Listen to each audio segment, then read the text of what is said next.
Bonjour à tous. La fermeture d'une clinique n'a jamais suscité autant de controverses. C'est le cas de la polyclinique Marie-O, située en plein cœur du centre-ville de Douala. Après instruction du ministre de la Santé publique, des scellés y ont été apposés. Selon les autorités administratives de Douala, il est reproché aux promoteurs de la clinique des manquements à la réglementation en vigueur et l'atteinte à la morale publique. Le ministre Manaouda Malachi reproche la violation de son arrêté portant création et fonctionnement des centres spéciaux de prise en charge des patients atteints du Covid-19. Dans un autre tweet, il dénonce des prétendus scandales dans cette clinique et s'insurge contre le manque d'explications sur une facture de 6 millions de francs CFA. Les arguments des pouvoirs publics n'ont pas convaincu des médecins et une partie de l'opinion publique. Selon la Nouvelle Expression, l'ascension de cette polyclinique est contestée.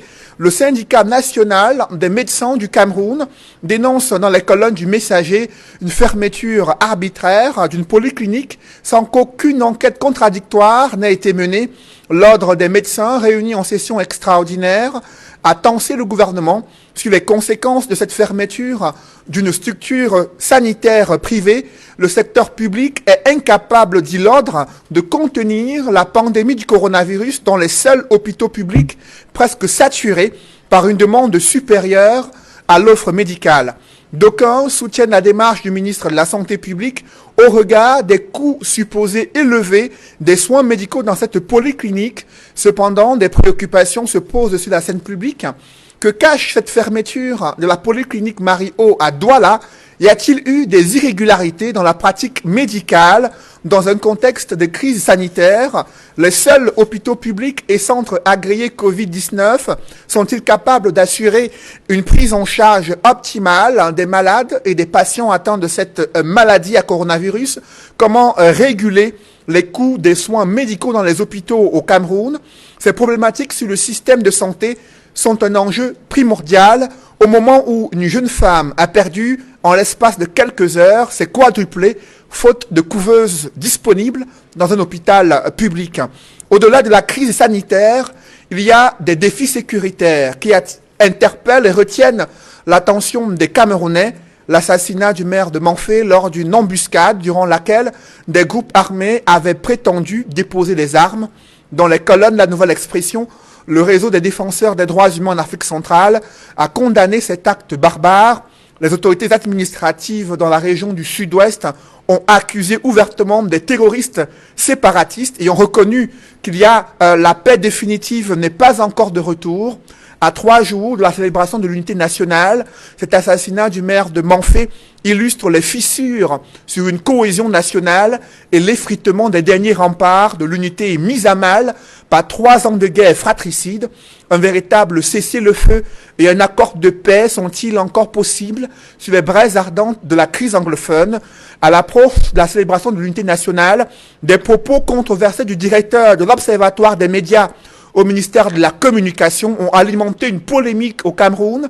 Selon le journal La Nouvelle Expression, il a incité, au nom du ministre de la Communication, à la stigmatisation du célèbre journaliste de renommée internationale, Alain Foka, présentateur du débat africain sur RFI. Son crime serait sa proximité sociologique avec un acteur politique de l'opposition. En réaction, la directrice de RFI, Cécile Mégy, a condamné avec véhémence et jugé inacceptable les sous-entendus à caractère ethnique contre l'un de ses collaborateurs. Comment une demande de droit de réponse rédigée au nom du porte-parole du gouvernement camerounais s'est transformée en une stigmatisation d'un journaliste concitoyen reconnu pour sa probité morale, son respect de l'éthique et la déontologie journalistique. La tribalisation du débat politique est-elle désormais érigée en règle au Cameroun? Ces questions brûlantes d'actualité constituent l'ossature de droit de réponse. Mesdames, Messieurs, bienvenue dans cette émission où le choc des idées fait jaillir la lumière. Et pour cette nouvelle édition de droit de réponse, je reçois sur ce plateau Maître Joseph-Claude Biliga. Bonjour. Oui, bonjour. Je voudrais dire bonjour à tous vos téléspectateurs. Bonjour à mes copanélistes, à vous et à vos techniciens. Je précise que vous êtes avocat au barreau du Cameroun et communicant du RDPC, le parti au pouvoir, présent également sur ce plateau. Et pour cette édition de droit de réponse, je reçois le ministre du Shadow Cabinet du SDF, chargé de l'information, Jean-Robert Wafo. Bonjour. Bonjour Cédric, bonjour à tous mes companélistes, bonjour également à tous les téléspectateurs de Equinox TV. Merci d'être avec nous ce dimanche sur le plateau de droit de réponse, l'un des éditorialistes au quotidien La Nouvelle Expression, consultant sur le plateau de droit de réponse, Edmond Cambia. Bonjour Edmond. Bonjour Cédric Gouffelé, je salue tous les co-panélistes. Je renouvelle mes amitiés et mon affection à tous les téléspectateurs fidèles de cette émission. Et le quatrième panéliste du droit de réponse, Fa Elvis Taillon, représentant le MRC et ses alliés sur ce plateau. Bonjour Fa Elvis. Good morning, Frederic Nufele. Good morning to all the co-panelists, and greetings to the Vice President of the Cameroon Renaissance Movement Party, Mamadou Mota, Sir Sivanos, and a host of others who are currently languishing in prison, and who keep insisting on the Yaoundé regime to set them free, for they do not merit to be put in prison, for it is not a fair trial. And so we call on all those, the powers that be, to set them free, for we will continue advocating for change till death do us part. Le Cameroun a franchi la barre de plus de 2200 cas positifs de Covid-19. Dans ce contexte de crise sanitaire, une polyclinique Marie-O, située en plein cœur du centre-ville de Douala, a été fermée. Le ministre parle de manquement à la réglementation en vigueur, d'attente à la morale publique, de demandes d'explications n'ayant pas reçu de réponse. Avec vous, Jean-Robert Wafo, une fermeture d'une polyclinique qui suscite la controverse au moment où le Cameroun fait face à une crise sanitaire d'envergure. Et voilà qu'il y a une clinique qui a été fermée et le ministre estime qu'il y a une violation de son arrêté portant création et fonctionnement des centres agréés Covid-19. Il parle d'un manquement à la réglementation en vigueur et d'attente à la morale publique. Comment avez-vous réagi suite aux arguments présentés par les pouvoirs publics pour justifier la fermeture d'une telle polyclinique? Je tiens à rappeler d'abord que c'est un drame. C'est un drame ce qui s'est passé, d'autant plus que à la suite de cette fermeture, il y a un des patients qui a été transféré à l'hôpital La Quintini, un des patients de la polyclinique de Marie-O, le nommé Mambingo, qui est transféré. Et il est mort le même jour parce qu'il n'y avait pas d'oxygène à l'hôpital La Quintini. Donc vous comprenez très bien que c'est une situation extrêmement grave, extrêmement dramatique, parce que rien, absolument rien ne peut justifier qu'il est mort dans des circonstances pareilles.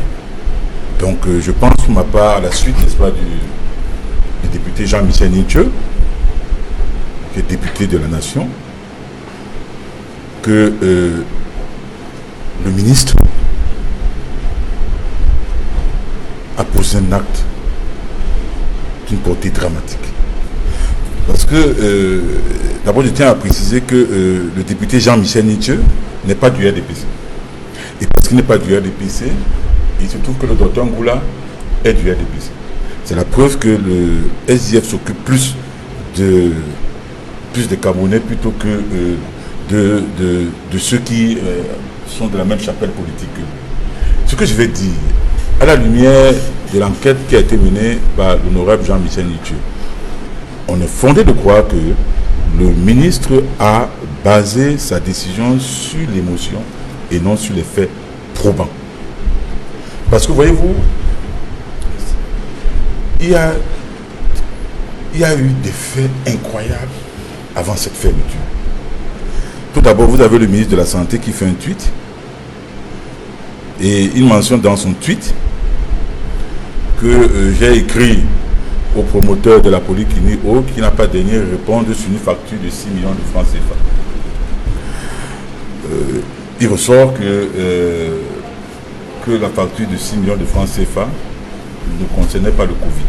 Parce que le Libanais qui y allait, et dont le ministre fait manifestement allusion, n'avait pas le Covid. Il n'avait pas le Covid, c'est un Libanais qui est d'abord allé, n'est-ce pas, au niveau d'un centre hospitalier à Togbon, Et de là, puisqu'il n'y avait pas de matériel suffisant, il est allé à la clinique Mouna. Et la clinique Mouna n'avait pas de place, n'est-ce pas, disponible, c'est alors qu'il s'est retrouvé à Marie-O. Et je rappelle que c'était un Libanais.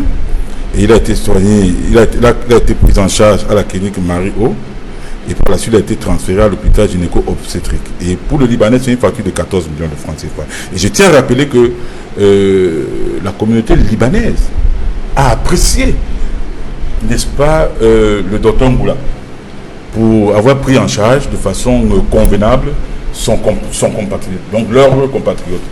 Donc, je me dis, quand on est ministre de la République, on se doit quand même de respecter des procédures administratives en la matière. L'enquête de l'honorable Jean-Michel Nitié révèle quoi? L'enquête révèle tout simplement que le ministre, que le docteur Ngoula, que le promoteur de cette polyclinique, n'a jamais reçu une correspondance du ministre, donc du préfet du Fouet.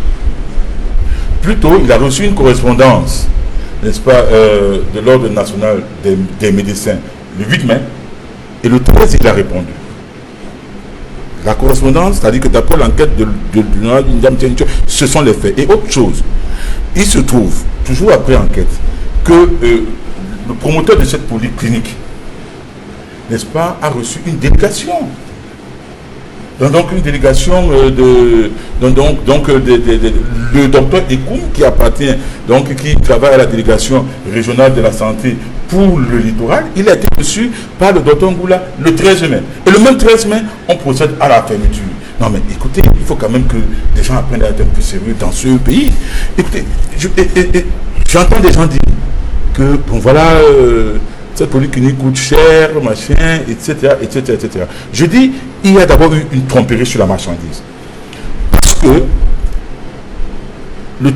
l'arrêté portant fermeture de cette polyclinique ne fait pas cas de la facture élevée. Ça fait plutôt cas de ce que cette polyclinique n'est pas un centre agréé.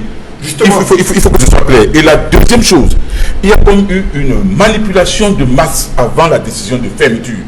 Parce que quand un ministre mentionne dans un tweet, il dit ceci: j'ai demandé que le promoteur de la polyclinique, n'est-ce pas, me rende compte d'une facture de 6 millions de francs en période de pandémie. Le peuple a comme impression que c'est la facture, que c'est une facture liée exclusivement à la Covid-19. Pourtant, ce n'est pas le cas. Je dis, la procédure n'a pas été respectée, la procédure administrative n'a pas été respectée, et c'est la raison pour laquelle l'Ordre national des médecins du Cameroun a pratiquement dédouané le docteur Ngoula. Et puis on reviendra. Justement, après vous, Jean-Robert Wafo, Edmond Kamgia, il y a eu la réaction des médecins du Cameroun qui estiment qu'après avoir été édifiés sur les différents cas cliniques et les dossiers médicaux portés à sa disposition, il n'a relevé aucune irrégularité dans la prise en charge médicale et dans la pratique médicale exercée au sein de cette polyclinique. Comment comprendre donc que les pouvoirs publics procèdent à la fermeture en insistant sur la violation d'un arrêté portant création et fonctionnement des centres agréés Covid-19 et en invoquant une facture de près de 6 millions de francs CFA, tel que écrit dans le tweet du ministre de la Santé publique? Cette affaire de la fermeture de la clinique Marie-O ressemble à une histoire qu'il va falloir compter, qu'on compte encore.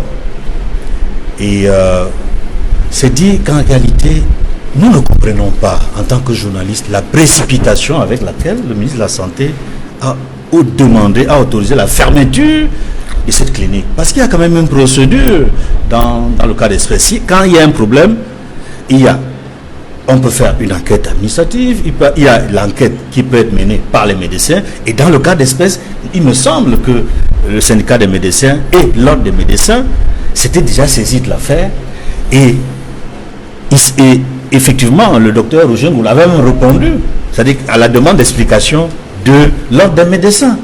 Donc, la procédure aurait voulu que le ministre attende que l'ordre des médecins termine son travail, le syndicat des médecins peut-être aussi, et qu'il ait le retour du côté administratif également, puisqu'il y a une représentation de la délégation de la santé dans le littoral. Les choses se sont passées si vite, de manière très rapide, qu'on se demande s'il n'y a pas anguille sous roche. Est-ce qu'il n'y a pas anguille sous roche dans cette affaire? Parce que quand je parlais de la procédure tout à l'heure, et j'évoquais le travail qui est fait par l'ordre des médecins, qui a même dû tenir une réunion, un conseil, une session ordinaire transformée en session extraordinaire sur la question du Covid en général, mais également qui s'est prononcé sur la question de la fermeture de cette clinique.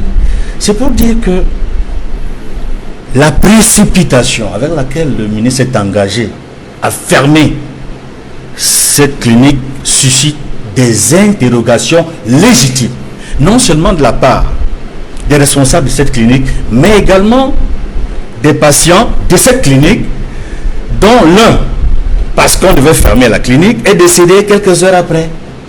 Parce que le responsable de l'hôpital a dû, parce qu'il devait fermer, il était contraint de fermer sa clinique, il a dû, les derniers patients qui étaient encore dans l'hôpital, il les a envoyés dans plusieurs centres agréés ou dédiés pour les cas de Covid, pour les patients, oui.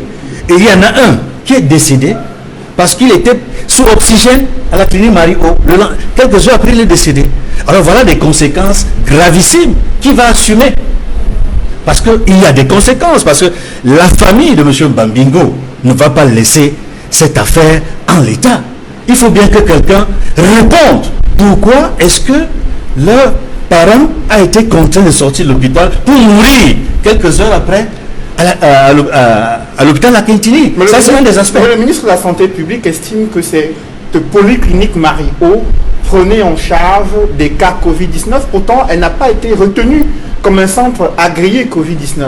Seuls les hôpitaux publics, à savoir l'hôpital général de Douala, la Quintini et l'hôpital gynéco-obstétrique ont été retenus comme des hôpitaux agréés Covid, et d'autres centres également agréés tels que le stade Bapédépé où doivent être transférés d'autres cas graves quand ce stade sera aménagé. Est-ce que cet élément peut être retenu à l'encontre de cette polyclinique lorsque le ministre insiste sur le non-respect de son arrêté portant création et fonctionnement des centres agréés Covid-19? Oui et non. Oui, parce qu'il y a des centres, hôpitaux dédiés pour traiter la pandémie Covid-19. Sur cette base-là, on peut dire oui, le ministre a raison. Mais la réalité sur le terrain est telle que les centres dédiés au traitement, à la prise en charge de Covid-19 sont dépassés. Je citerai le cas de l'hôpital La Quintini, l'hôpital général, il y a ça. Ce sont les médecins de ces différents hôpitaux qui, la plupart du temps, demandent à la famille de ces patients-là d'aller parce qu'ils ont des difficultés au niveau des appareils respiratoires. Parce que je peux vous dire qu'en permanence, les appareils respiratoires, les oxygènes sont totalement occupés dans les hôpitaux dédiés pour traiter le Covid-19. Alors, qu'est-ce qu'ils font? Je dis, c'est la réalité du terrain, c'est que ce sont les médecins de ces différents hôpitaux dédiés qui disent aux familles, allez dans telle ou telle clinique. Là-bas, nous savons que on peut mettre sous oxygène votre patient. Les appareils sont dans telle ou telle clinique d'envergure, telle que, parce que nous ne pouvons pas le prendre en charge ici, allez dans telle clinique. Donc la réalité sur le terrain a dépassé la décision ministérielle. Il faudrait que le ministre de la Santé tienne compte de ce que les médecins à la Quintini, à l'hôpital général et dans d'autres centres dédiés ou agréés vivent au quotidien. Parce qu'ils sont dépassés. C'est-à-dire que beaucoup de malades convergent vers ces centres-là, mais ne peuvent pas être pris en charge parce que les appareils ne sont pas disponibles. Et ce sont les médecins même qui disent, allez dans telle ou telle clinique, là-bas on peut vous prendre en charge. Il faudrait donc que le ministre Santé élargisse la possibilité des centres dédiés aux hôpitaux et cliniques, aux hôpitaux privés et cliniques, qui disposent des appareils comme des oxygènes par exemple, des appareils respiratoires. Et c'est pour cela que je pense que cette décision ministérielle, elle est précipitée, elle est ratée, elle ne tient pas compte de la réalité sur le terrain. Parce que s'il avait pris la peine d'écouter, au terme d'une véritable enquête, l'ordre des médecins, et même une délégation qui viendrait faire une enquête dans cet hôpital, je pense qu'il ne se serait pas précipité à fermer cet hôpital. Après vous, Edmond Kandiafa, Elvis, Polyclinique Marie-O fermée à la suite d'une décision du ministre de la Santé publique. Il évoque un énième scandale dans son tweet, parle d'une demande d'explication adressée et qui n'a pas obtenu de réponse sur une facture de près de 6 millions de francs CFA et reproche à la clinique de prendre en charge des cas Covid-19. Pourtant, il y a des centres agréés où la prise en charge est supposée être gratuite. Comment vous réagissez? Well, I think that when we talk about saving lives, it is but good that we are supposed to have a government that takes into consideration the human life and human existence. When I say we have a kangaroo system, you know, with the kangaroo regime, it functions in disorder, in the name of order. Now, when you look at it, Cedric, you discover that under the minister's instructions, now, whether that center was accredited to carry on with cases, COVID cases or not, the main issue here is that when you take decisions, you take into consideration accompanying measures. That's what I've been saying. Because when you come to it, to look at it, now the minister, we don't even know what the minister is talking about. Senepa Centre Agrié is not a legalized center. From a legalized center, it is not a center that is that has been accepted equally for the COVID-19, and at the same time they did not respond to your letter. Whereas at the same time, you had equally notified the National Order of Medicines of doctors, who equally had carried out some investigation and some findings, to which Dr. Angula had equally responded to them as to why the situation is the way it is. So I think that what we should understand is that when it concerns human lives, because if you look at the inconveniences of closing a clinic to start transporting emergency cases to another clinic, that's the case of a person who died on oxygen, to move now to the Lacantina hospital with no oxygen found, and to die a few hours after that closure and in the course of the transfer. Who bears that cost?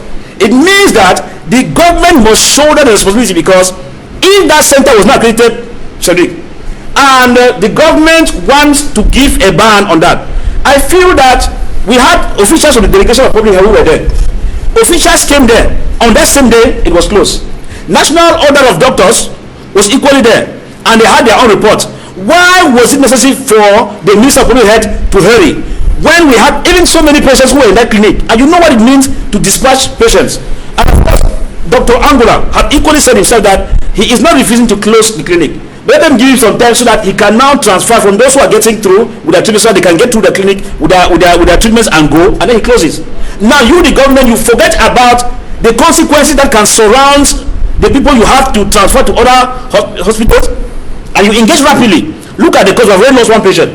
You don't know about the health of the others who have been transferred to where they are. So I think that when we have a proactive government, they should not act on emotion. And I tell you, if you go through the investigation, you will definitely realize that the patient even that the Minister of Public Health is accusing of COVID something must have even been referred there by another doctor. We understand the situation in La Cantine, the stations at the General Hospital, that they are always very jam-packed and full. Equipment are not enough. That's why I said when Professor Maurice Kamto and Mr. Peter Ikoka started with the Survivor Initiative, it's because we knew Cameroon Survivor Initiative, because we knew that the government cannot fully take total control of fighting the pandemic. That is why there is the need for everybody to come from different angles. Unfortunately, when we came with Survivor Cameroon Initiative, it became another taboo. Yet, this is an issue that you discover that somebody takes upon an initiative. If it is wrong, I tell you, in case of emergency, that particular doctor or the clinic should have even been sanctioned, and not by closing it. Because patients are inside, closing it means you remove all of them outside. That's the consequence we have. One person has already died. But somebody must answer that act, so that next time, when you want to be a minister to sign a decree or to sign a closure, you must ask how many patients are there. Is the clinic even having what it takes? Because those things are important. Had it been Marie-O was a charlatan clinic, we will understand. But with a professional doctor, professional equipment, oxygen bottles, and of course, it means that they are up to the task. It could have been an issue of maybe warning them and tell them, please take some time when you finish those patients. Do not attend to any COVID-19 case again, because we work only with centers that are accepted. I tell you, take investigation.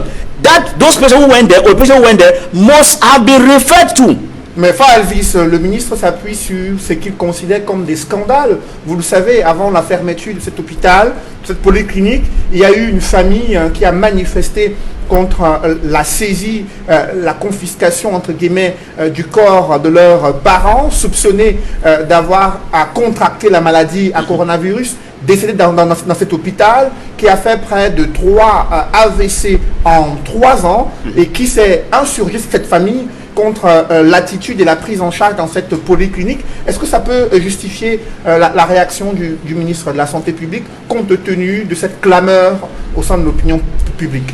It will not. It will not at all. Why do I say so? Medical investigations are required. If people are protesting, you could find out why they are protesting and then call the doctor to order after the national order of doctors is there. Now, but when you think that because some patients protested that their patient did not die of COVID, we have that in Bonasama. We have that in many hospitals, and medical doctors from government hospitals have been beaten by family members. Yeah, I will tell you even the case of Divo Franklin. If I tell you that those who were sent by the government officials said he died of COVID-19, Divo Franklin did not die of COVID-19. Imagine that the family now had to start fighting with the doctors. You could imagine why I say that when you point a finger at someone, remember that 4 fingers are pointing back at you. In the medical code, nobody is sent. But the government should not behave as if they are sent, because in many cases, they have concluded people of suspected to be of COVID-19 when it's not even the case as per their medical record. Families have shown the history that A had asthma, B had this, had bronchitis, and we are surprised that on coming here, this hospital is only telling us that this case is already suspected COVID-19. And if you know, my brother, the worst thing of it is stigmatization that the government hospitals give. I tell you, carry out an investigation. Many people are sick now of malaria, typhoid, no longer go to government hospitals. The directors of the general hospital will tell you that he was calling the other day that people should come to the hospital. Director of general hospital, that he does not see why people should be running away from the hospital because of the COVID, that the hospital has department for COVID-19 and a department for other treatment. But I tell you, many people, even in Yaoundé, no longer go there, because as you go there, the moment you have fever and malaria with high temperature, they don't take time to reason to find out that there are other illnesses that have these symptoms. They just tell you, cast spare, COVID-19, and they start stigmatizing you. So at the end of it, if people decide to go to a clinic and the clinic is or some patient or some family members are protesting, I think that proper investigation is required. I don't think, Sadiq, in that magnitude, you could warn a hospital, you could give a fine for the hospital to pay. The issue of closing a hospital should be the last thing you could do, so long as you have gone through all these checks and balances from regional delegation to national order of medicine and all the like. These things have not been exhausted. Therefore, the government and the Minister of Public Health is acting out of sentiment. I think we should not politicize COVID-19. C'est bien compris. Après vous, Elvis, Maître Joseph-Claude Biliga, une polyclinique Marie-O avec des équipements de pointe sur le plan médical, des respirateurs sollicités dans le cadre de la lutte contre la maladie à coronavirus et d'autres équipements importants pour la prise en charge des cas cliniques assez graves, et qui se retrouvent placés sous scellé, fermés par le ministre de la Santé publique. Vous avez suivi sur ce plateau les réserves émises par d'autres panélistes sur la démarche jugée précipitée et hâtive de la part du ministre de la Santé publique. Quelle est votre analyse? Il y a d'abord des choses qui sont constantes. Le fait qu'on ait pu fermer la clinique sans prendre des dispositions pour que les malades qui sont là, leur vie soit préservée, peut être quelque chose de critiquable. Nous sommes d'accord. Je veux dire que si on avait peut-être toutes les mesures, M. Mabingo ne serait pas décédé, par exemple. On peut l'imaginer comme ça. Là, nous sommes d'accord. Il y a une chose que je voudrais quand même dire, c'est que il y a une certitude également, c'est que la polyclinique, la clinique Marie-O, c'est l'une des plus grandes cliniques du Cameroun, de Douala et du Cameroun. Et que le Cameroun a besoin de ce genre de clinique pour prendre en charge des pathologies de plusieurs Camerounais. Donc, ce n'est pas de gaieté de cœur qu'on peut fermer une clinique pareille. Tout à l'heure, lorsque les autres ont intervenu, ils ont mis l'autre côté, surtout M. le maire... Wafo Robert. Ton nom non, bien sûr, c'est un ami, Jean-Robert Wafo. Il a évoqué le fait que c'était un RDPCiste. C'est-à-dire qu'en fait, malgré le fait qu'il soit RDPCiste, l'État a quand même joué son rôle de protecteur de la nation. Il faut bien que cela soit intégré. Non, je n'en laisse pas toi. Alors, non, je ne m'adresse pas à toi. Non, je m'adresse pas à toi. Je m'adresse pas à toi. Je ne m'appelle pas de monsieur. Je ne parle pas de monsieur. Jean-Robert. Je dis ceci. Je vous en prie, Je dis ceci. Le ministre de la République, qui est un ministre du RDPC, ferme une clinique d'un RDPciste, ancien maire de Mbouda, qui peut redevenir maire, puisque sur l'élection, l'affaire, on a annulé l'élection. Ah bon? Si. Donc il peut redevenir maire. Donc ça veut dire qu'il peut avoir des règlements de ça veut dire. Non, monsieur Wap, vous me laissez parler. Vous me laissez parler. Donc lorsque un ministre de la République, un ministre du RDPC, si vous voulez, sanctionne un RDPciste, ça écarte dans le côté politique qu'on veut mettre dans cette histoire. Non, bien au contraire. Mais monsieur Waf, vous me laissez parler, s'il vous plaît. Maître Joseph-Claude Biliga, allez-y, vous avez la Alors, parole. mais pourquoi il intervient? Donc je dis donc que c'est pas de gaieté de cœur qu'un ministre RDPC peut sanctionner un promoteur d'une bonne clinique, d'une grande clinique, au moment où nous avons plus besoin des cliniques. Alors, d'où la raison, d'où la question. Pourquoi? Certaines raisons ont été évoquées, mais si on peut le faire de manière chronologique, la suite des événements, ça a commencé il y a 2 mois. Lorsqu'on a fait venir les gens, les camions sont venus par Air France de l'étranger, ils ont été confinés. Moi, j'ai lu à travers des journaux qu'on a accusé le promoteur de la clinique d'avoir fait partir un de ses parents pour sa clinique. Je peux me tromper, mais ça a été lu. Oui, on a écrit que le promoteur de la clinique surfacture non seulement 6 millions, mais 14 millions. On a vu circuler cela dans tous les réseaux. On a vu, vous l'avez dit tout à l'heure, que on avait des parents bagarrés avec la gendarmerie pour que le corps n'aille pas être enterré à l'instant, parce que pour eux, c'était pas le Covid-19. Donc, il y a une série, entre guillemets, de scandales, que je pourrais appeler ainsi, qui ont eu lieu dans cette clinique et amplifiés par les réseaux sociaux et par les journaux. Je tiens à dire que... Vous voulez dire, Maître Joseph-Claude Biliga, que le ministre de la République s'appuie sur de telles allégations qui n'ont pas eu de preuves palpables de la culpabilité du promoteur de cette polyclinique pour prendre des décisions de fermeture. Qui parle de culpabilité? Qui parle de culpabilité, pas de jugement, pas de tribunal. Moi, je vous parle des faits et je fais une analyse des faits, des situations qui existent. Est-ce que ce que j'ai dit est faux? Non. C'est les faits qui existent. Maintenant, la décision du ministre, c'est autre chose. Je fais une démonstration chronologique des faits. Parce que dans la réponse du laissez-moi. Il n'a pas cité qu'il y a eu un parent qui a été amené dans la clinique. Si vous aviez appelé, si vous aviez posé la même question aux autres... Sauf qu'il y a eu un rapport. Laissez-moi terminer. Laissez-moi terminer. Pour qu'on puisse comprendre, est-ce que vous avez eu écho d'un rapport administratif qui intègre tous les éléments que vous avez relevés ici et sur lesquels s'est appuyé le ministre de la Santé publique pour prendre sa décision? Vous savez oublier que vous-même, vous avez évoqué le problème de cette personne de cette bagarre qui a eu lieu récemment. Vous l'avez évoqué tout à l'heure. En parlant, en vous exprimant après monsieur Faye. Vous avez évoqué cela. Ça veut dire qu'en fait, pour vous également, mais il faut noter une chose, lorsqu'un juge tranche, par exemple, il tranche parfois des faits qu'il connaît, du manière périphérique. Ne pensez pas que le juge tranche seulement pour les faits qu'il a directement. Il a un certain nombre de faits qui peuvent influencer sur la décision qui peuvent être prise. Mais il tranche après un débat contradictoire. Mais vous laissez-moi un peu, si vous mettez au tribunal, je parlerai non, monsieur Cédric Fodnefele. J'ai suffisamment de contradicteurs que je ne souhaite pas que vous soyez un troisième. Soyez un modérateur. Je vous pose des questions. Non, vous ne pouvez pas me poser des questions lorsque vous m'empêchez de parler. Laissez-moi parler. Lorsque j'aurai terminé de montrer, vous pouvez me poser des questions. Sinon, ça peut parler. Non, je vous en prie. Il a la parole. Sinon, ça peut parler. Et moi, il faut parler. Vous parlez. La parole. Alors, je continue donc. Je dis que je plante le décor. La décision du ministre est arrivée après un certain nombre de faits, qu'ils soient liés ou non à la décision. Ces faits sont réels, oui ou non. Je tiens à indiquer que le ministre a sorti un communiqué dans lequel il rappelait, non seulement bien avant le 13, que les seuls centres agréés sont les centres et que le Covid individuel était gratuit. Mais il a insisté pour dire que le PCR, c'est-à-dire ce scanner, ne devait pas être fait dans l'établissement privé.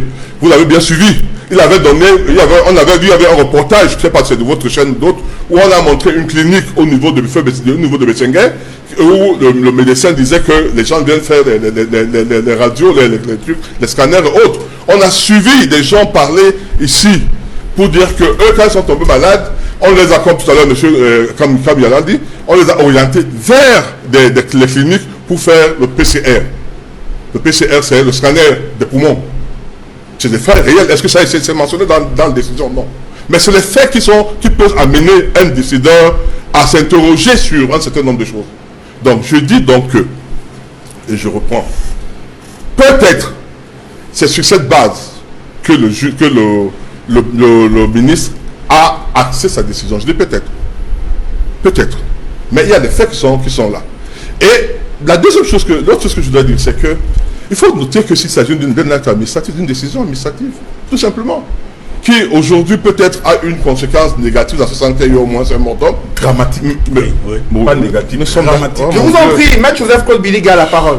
C'est un peu compliqué quand même. Non, vous avez la parole. Vous allez parler, je n'ai pas ouvert la bouche une seule fois pendant que vous parliez. Allez jusqu'au bout de votre analyse. Alors, je dis donc que je crois que l'une des réactions que mon camarade de RDPC, le docteur Ngoula, a eu à faire, c'est qu'il a dit: je vais saisir le ministre, on appelle ça en droit le recours gracieux préalable. D'un recours, le ministre, sur la base du recours, peut rendre une décision qui peut arriver demain après-demain, en tenant compte du fait que la clinique Marie-O est une grande clinique, elle sauve des vies, elle a du personnel qui doit continuer à vivre, qui doit être payé. Je tiens à dire également ceci. Tout à l'heure, vous n'avez peut-être pas beaucoup dit. Certes, il y a des centres agréés, mais vous savez bien que le cardinal, Monseigneur Cléda, soigne, et d'une manière officielle, les personnes atteintes de la Covid-19. On n'a jamais interdit qu'il le fasse. Alors, de la question, pourquoi est-ce qu'on le fait? Donc moi je dis que, pour me résumer, le ministre a eu des informations qui peuvent être fausses, qui l'ont amené à prendre une décision grave, s'agissant d'un très grand hôpital, je veux dire d'une très grande clinique, et d'un médecin compétent. Il est possible, sur la base de ce que les informations, sur la base de la réaction par exemple du conseil de l'ordre des médecins et d'autres réactions, que le ministre, ou bien je dis même pas possible, je dis qu'il est souhaitable que le ministre puisse rapporter sa décision. Alors, j'aimerais ajouter au débat, Maître Joseph Kolbiliga, la réaction du syndicat national des médecins du Cameroun. Ils disent ceci: après avoir été édifié sur les différents cas cliniques et à la vue des dossiers médicaux, le bureau du SINAMEC n'a relevé aucune irrégularité dans la prise en charge des cas du Covid-19 et la pratique médicale à la polyclinique Marie-O. Ce syndicat des médecins juge cette fermeture arbitraire d'une structure sanitaire privée dans la ville de... Mais je vous ai répondu, je vous dis ceci. Les actes posés par l'administration sont des actes attaquables. Il faut que ça soit admis, pas admis. C'est-à-dire l'administration peut poser des actes qui vous causent un préjudice. La loi a prévu fondant sur le fait que l'administration, c'est quand même le représentant de la communauté, c'est-à-dire qui dépend de l'intérêt général au détriment de l'intérêt individuel, et qu'au lieu de l'amener, sauf dans les cas spécifiques, devant le juge et l'ordre judiciaire, on l'amène devant le juge administratif. Il y a un tribunal administratif ici, mais on demande également une procédure dont j'ai parlé tout à l'heure, qu'on appelle le recours gracieux préalable, qui permet à la personne de saisir le ministre pour pouvoir rapporter sa décision. Et si cette décision est rapportée, même si elle n'est pas rapportée, il peut, si elle a causé du tort à la personne, c'est-à-dire à la personne, à la victime, donc dans la clinique fermée, elle a la possibilité de pouvoir saisir la juridiction pour être indemnisée ou pour qu'il y ait réparation. Donc moi je pense que l'essentiel c'est de savoir que les actes peuvent être posés, ces actes peuvent causer du tort, ces actes peuvent être rapportés, si le tort est causé, il peut avoir réparation. C'est tout ce qu'il faut noter. Le reste est périphérique. C'est périphérique pourquoi? Je vais terminer par là. C'est périphérique parce que tout à l'heure, j'ai suivi mon copanéliste du MRC évoquer un fait Il a parlé survie Cameroun. Non, soyons honnêtes. Si nous voulons aider le gouvernement à sauver des vies dans le cadre de la Covid-19, qu'on mette la politique de côté. Mon voisin de gauche, je lui ai écrit une fois, il était sur un plateau, je crois, une semaine, 2 semaines, où il défendait la survie Cameroun en disant c'est une initiative. Et moi je lui disais non, c'est important. Il a évoqué. En disant ceci, je lui ai dit, monsieur Kanga, c'était une boxe. Si vous avez oublié de mettre de situer dans quelles circonstances ce qu'on appelle survie, l'association humanitaire, je m'insiste en lui disant que c'est écrit noir sur blanc dans la correspondance qui a été envoyée à Finland First Bank, c'est écrit association survie. Et qu'il faudra se mettre dans le contexte. Cette décision de création de survie vient dans le cadre d'un certain nombre de mesures. Il y en avait 3 au moins. Une, où le président Kamto, qui avait donné une semaine de tomato au président Biya, avait décidé, de demander au Cameroun de ne pas payer la lumière et l'électricité. 2, avait demandé aux Camerounais de rester à la maison pendant 14 jours en tant que président élu. Et 3, avait mis en place une structure. On lui a demandé tout simplement une seule chose. Allez déclarer votre structure. Aussi simple que ça. On va pas refaire le débat là-dessus. Alors, on avance, messieurs, je vous en prie. Jean-Robert Ouafo, lorsque le ministre de la Santé publique prend une décision de fermeture, il s'appuie forcément sur un rapport qui lui permet d'avoir tous les éléments nécessaires pour apprécier cette décision lourde de conséquences. Lorsque vous lisez les résolutions de la session extraordinaire de l'Ordre des médecins du Cameroun, lorsque vous lisez la réaction des syndicats des médecins du Cameroun, qui sont des organes appropriés pour décider si oui ou non un médecin a violé la réglementation en vigueur ou les règles édictées en la matière de pratique de médecine au Cameroun, est-ce que vous avez le sentiment que cette décision est opportune et qu'elle s'appuie sur des arguments probants? L'Ordre national des médecins du Cameroun vient de désavouer le ministre de la Santé au regard du rapport que vous venez de lire. Et je dis, il faudrait faire très attention. Maître Biliga, vous avez fait une chronologie. Mais vous l'avez faite de façon réductrice et parcellaire. Parce que je vais vous dire une chose, tout est parti d'un voice. D'un voice d'une Camerounaise qui se plaignait que son parent atteint du Covid-19, n'est-ce pas, avait été, donc est décédé dans une polyclinique, donc dans une clinique, dans une formation hospitalière du nom de Elimbi. Elimbi. Et qu'on lui avait donné une facture, et qu'on lui avait brandi une facture de 6 millions. Tout est parti de ce voice. Puisqu'il faut rentrer dans la chronologie. Et les 14 millions dont on parle, c'est la facture du Libanais qui n'était pas atteint du Covid-19. Alors je me pose la question de savoir, est-ce qu'un ministre doit gérer un ministère, et donc gère-t-on un ministère sur la base, n'est-ce pas, des voices, sur la base des publications dans les réseaux sociaux? Non, il faut qu'on apprenne à être un peu sérieux. Maître Biliga, vous faites une profession libérale, vous êtes avocat. Vous avez été responsable de l'ordre des avocats.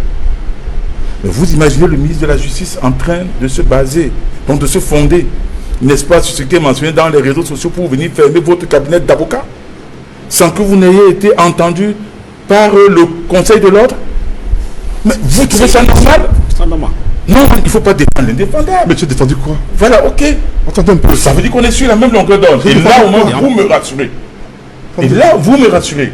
Donc, je dis tout simplement, et parlant, n'est-ce pas, quand je parlais du RDPC, je ne parlais pas des batailles internes, même comme vous avez fait ressortir que manifestement, il y a des batailles internes. Je disais tout simplement que le député Nietzsche, qui a fait une enquête remarquable, mais n'est-ce pas, l'a fait parce que le SDF est soucieux des Camerounais, indépendamment de leur chapelle politique. Et à ce titre, il faut lui tirer un grand coup de chapeau. Ce que je vais dire. Non, attends, ce que je vais dire. On parlait des centres agréés. On parlait des centres agréés. Oui, mais c'est une disposition qui a été prise. Mais j'aimerais poser aussi une question à M. Sédik Moufélé. D'ailleurs, Maître Biliga a pris l'exemple patent de Monseigneur Cléda. Il n'a pas eu besoin d'être un expert agréé du ministère de la Recherche scientifique et de l'Innovation pour sortir son produit extraordinaire. Mais il y a quand même des situations. On te dit, l'État est là pour accompagner. L'État est là pour aider. L'État est là pour encadrer. L'État n'est pas là pour faire dans le tout répressif. Parlons des centres agréés. Qu'est-ce qui peut justifier, par exemple, qu'on ne puisse pas soigner quelqu'un atteint de Covid-19 dans une clinique? Qu'est-ce qui peut puisse se faire soigner par un chirurgien qui, par exemple, opère des maux un peu plus graves, qui nécessite une expertise avérée? Mais écoutez, M. Biliga, le président de la République, pour reprendre quelqu'un qui l'a dit, il est né en 1933. Il a, je crois, c'est 87 ans. C'est un âge respectable au Cameroun. Et en Afrique, c'est un patriarche. Mais il peut arriver, on ne sait jamais, qu'il soit frappé du coronavirus. Vous allez l'amener dans les centres agréés? Non, vous allez déjà prendre des dispositions. Au niveau du palais d'Etoudi, vous prenez des dispositions, vous allez amener des médecins qui vont respecter le protocole ainsi que les mesures barrières. Et l'essentiel, c'est quoi? C'est qu'ils s'en sortent bien. Alors, cet argument de centre agréé, ça ne tient pas du tout. Ça ne saurait même d'ailleurs tenir. Parce que quand un médecin, quand un patient arrive dans une clinique ou dans un hôpital, il n'est pas inscrit sur son visage ou alors sur son front. Covid-19. Monsieur Wafo. Nous disons la même chose. Sur ce point, s'il vous plaît, laissez-moi juste un peu. Écoutez. Nous disons la même chose exactement. Oui. Parce que nous sommes entièrement d'accord sur un fait. Ça me réjouit que nous soyons en train de dire la même chose. Nous sommes d'accord. Que nous soyons en train donc de dire la même chose. Donc, nous sommes d'accord sur un fait. Ça veut dire la relation entre le client ou le patient et le médecin, c'est une relation contractuelle. C'est-à-dire qu'aujourd'hui, si je me sens malade, personne ne peut m'empêcher d'aller là où je pense que je peux trouver on est tout à fait d'accord. Et là, vous édifiez ce point. Et là, vous édifiez le Camerounais parce qu'on choisit d'aller dans une clinique, on ne force pas quelqu'un d'aller dans une clinique. De deux, les cliniques ne bénéficient pas des subventions de l'État. Et ce que je vais dire, les conséquences sont dramatiques. Mais l'intérêt de... Jean-Robert, je vous ai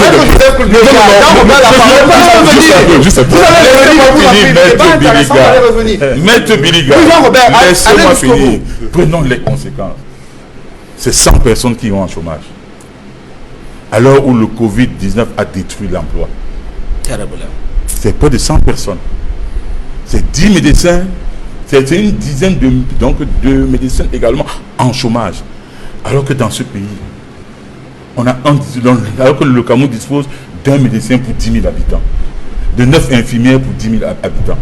C'est une infrastructure hospitalière de moins, donc en moins. Parce que là-bas, il y a 15 respirateurs artificiels. Ce sera impacté. C'est une des infrastructures hospitalières en moins. C'est des lits en moins. Est-ce que vous savez, Maître Biliga, que le Cameroun ne dispose que de 1,7 lits pour 1000 habitants? Vous m'interpellez quand je veux parler, vous ne parlez. Je vous en prie. Laissez-moi finir de parler, Maître Biliga. Je parle des problèmes sérieux. Et le drame dedans, l'irréparable. L'irréparable dedans.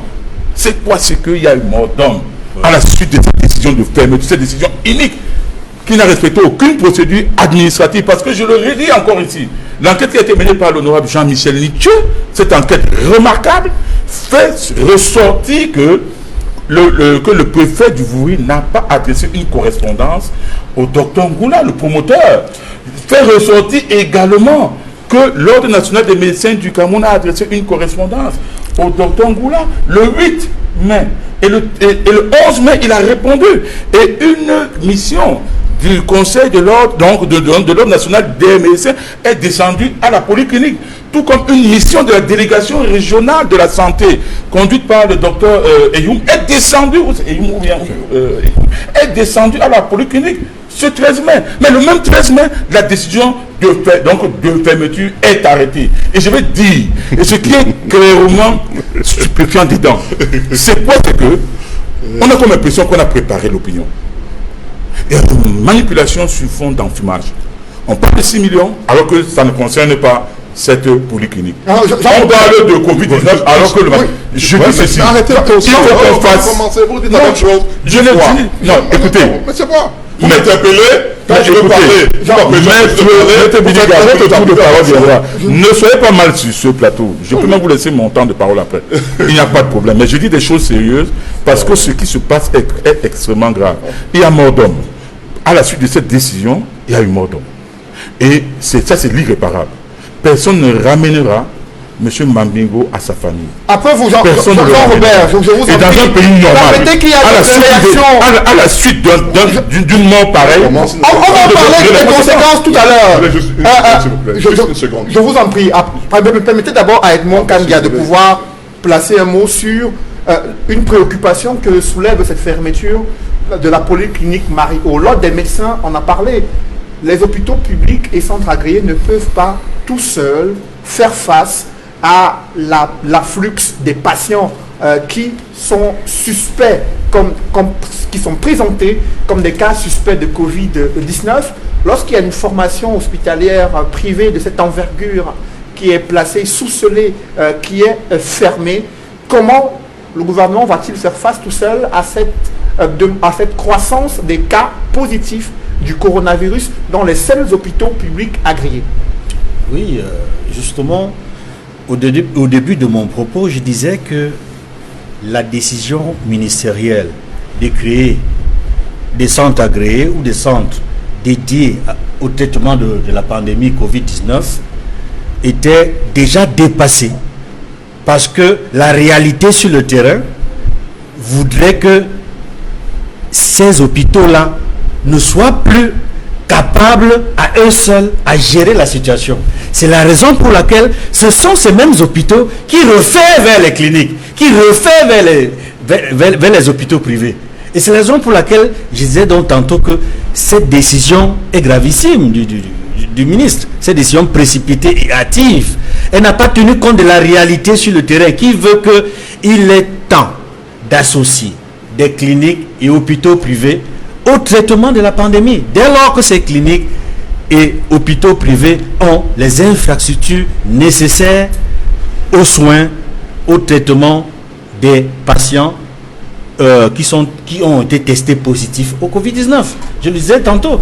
Donc en réalité, il est temps aujourd'hui que le ministre de la Santé tienne compte de ce que vivent le personnel soignant dans les hôpitaux dédiés au traitement de Covid-19. C'est-à-dire, ces médecins, ces infirmiers et infirmières qui travaillent au quotidien sur cette question sont dépassés. Ils sont débordés. Ils le disent quand nous les rencontrons, quand nous allons vers eux pour nos reportages à la Nouvelle Expression comme à Equinox. Ils sont débordés. Débordés parce qu'ils n'en peuvent plus. Ils n'en peuvent plus. Et il y a une question. J'espère qu'on va revenir là-dessus. La question des matériels de protection, les équipements individuels, les équipements des personnels soignants, médecins, infirmiers et autres. Il y a ce problème qui revient sans cesse. Ils disent qu'ils ne sont pas suffisamment protégés. Je dis aujourd'hui encore, ils disent qu'ils ne sont pas suffisamment protégés. Il faut qu'ils aient ces combinaisons-là. Ils disent qu'ils n'ont pas assez. Ils n'en ont pas. Il faudrait qu'ils aient ces combinaisons.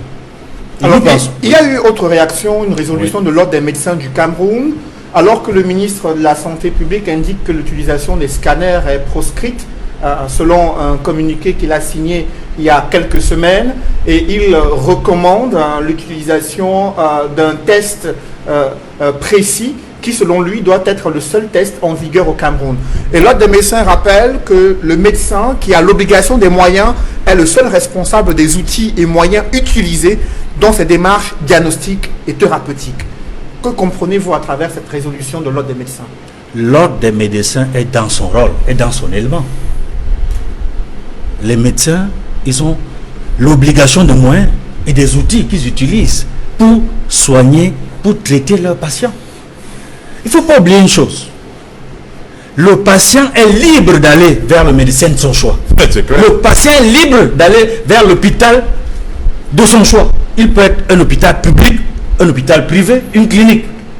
On ne peut pas obliger le patient à aller dans un centre agréé parce que ce centre est dédié au Covid-19.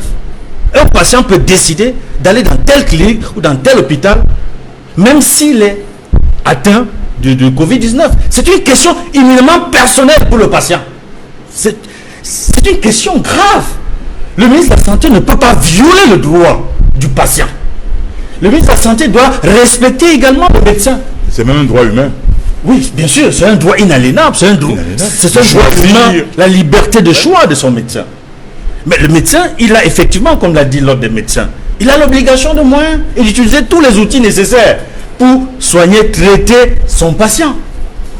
Et je dois dire qu'il faudrait que le ministre sache également une chose. Je comprends son souci de faire en sorte que ceux qui sont traités pour le Covid-19 bénéficient du maximum de gratuité possible. Mais sur le terrain, on se rend compte que ce n'est pas gratuit, même dans les hôpitaux dédiés. Ce n'est pas gratuit du tout. Monsieur Kamga, donnez-moi une seconde par rapport à cette gratuité-là. Oui. Non. Ce n'est pas gratuit. Tout n'est pas gratuit. Je vais vous dire. C'est-à-dire que on a comme impression, parce que le ministre a fait comprendre que, que la prise en charge du Covid-19 coûte 300 000 francs CFA par jour à l'État du Cameroun. Et si la décision, n'est-ce pas, de ne pas ouvrir la prise en charge du Covid-19 participait, n'est-ce pas, d'une manière désespérée de cacher en réalité combien coûte la prise en charge du Covid-19, parce que, voyez-vous, si on ouvre ça à ces formations hospitalières privées et qu'on se rend compte qu'en fait, en réalité, le Covid-19 coûte 50 000 francs, d'ailleurs que monseigneur Samuel Cléda nous a sorti un produit qui ne coûte pas si cher, même si on met les respirateurs artificiels, etc., et qu'on se rend compte qu'à la fin, ce montant de 300 000 francs CFA n'est pas exact, que c'est moins que ça va les embarrasser à Yaoundé. Donc, en tant que politique qui examine parfois comment les officines fonctionnent, rien n'indique que le fait de ne pas ouvrir la prise en charge du Covid-19 ne cache pas quelque chose d'inavoué, à savoir la surfacturation de la prise en charge des patients atteints du Covid-19. Après vos précisions, avec vous, maître Joseph-Claude Biliga, il y a 2 mois après l'apparition de la pandémie de coronavirus, les centres agréés qui ont été réquisitionnés par le ministère de la Santé publique ne sont toujours pas opérationnels. Le stade Mbappé à Douala, le stade militaire à Yaoundé ont été certes aménagés, mais l'aménagement n'est pas encore à 100%. Ces différents centres agréés ne reçoivent pas encore les patients. Les hôpitaux publics sont déjà en sureffectif et de nombreux patients se tournent vers les cliniques, des cliniques qui aujourd'hui refusent de les recevoir après la fermeture de la polyclinique Marie-O. Dans un contexte comme celui-ci, un contexte de crise sanitaire, avec plus de 2000 cas positifs du coronavirus, des centaines de morts de suite de cette maladie, de cette pandémie, est-ce que la décision de fermeture intervient dans un bon moment? Quelles sont les conséquences que vous en ça me gêne un peu votre question, parce qu'en réalité, vous avez une réponse. Vous voulez m'amener à valider votre réponse que vous avez déjà. Non, c'est pas comme ça que le problème se pose. Moi, je l'ai dit, il y a des sujets sur lesquels nous sommes tous unanimement d'accord. Le sujet sur le coronavirus, le sujet sur le fait qu'on ferme les cliniques, en ce moment-ci, nous sommes tous d'accord sur le fait que non, il ne faut pas fermer les cliniques au moment où nous avons le plus besoin des cliniques. C'est fait, il n'y a même pas de doute. C'est ça l'esprit républicain. Maintenant, ce que je dis, c'est qu'il ne faut pas non plus qu'on nous fasse croire ici que le ministre s'est levé un matin et il a choisi par hasard sur les milliers de cliniques qu'il y a au Cameroun, la clinique Marie-O pour la fermer. Non. Il y a eu nécessairement un certain nombre de faits, et quand on dit un nombre de faits, ça veut dire que le préfet et les autres autorités ont eu à faire des enquêtes qu'on ne doit pas toujours publier sur le Facebook et autres. Non, donc il y a un certain nombre de l'honorable monsieur Wafo, Jean-Robert, monsieur Nietzsche n'est pas médecin. Monsieur Nietzsche n'est pas un enquêteur. Monsieur Nietzsche, on l'a vu parfois monter sur les drapeaux de Cameroun. Laissez-moi, c'est pas une référence. Arrêtez cela. Il n'est pas une référence en matière d'esprit républicain. Qu'on arrête ça. Je reprends et je répète. Nous sommes tous Camerounais. Nous voyons comment ça se passe. Si vous voulez qu'on parle de M. Nitieux, je vous dis, il n'est pas la personne référente. On n'est pas là pour s'attaquer aux personnes. C'est lui qui vient de me dire, M. Nitieux, on s'intéresse aux idées. Je vous dis donc. Restons donc sur le fond. Non, nous sommes sur le fond. Nous sommes sur le fond. Je laissé parler énormément du ministre qu'on a insulté. Personne n'a insulté le ministre. Un peu. J'ai dit ceci. Le ministre a des éléments qui lui permettent de prendre une décision qu'on peut contester. Entièrement d'accord. Mon Dieu. Qui peut à la fin peut-être porter comme une décision pas très bonne. Mais je vous ai dit, il y a les voies de recours qui permettent que la décision soit rapportée. Je voudrais dire une chose. C'est que, tout à l'heure, je l'ai dit, que monseigneur Cléda donne à des centres agréés.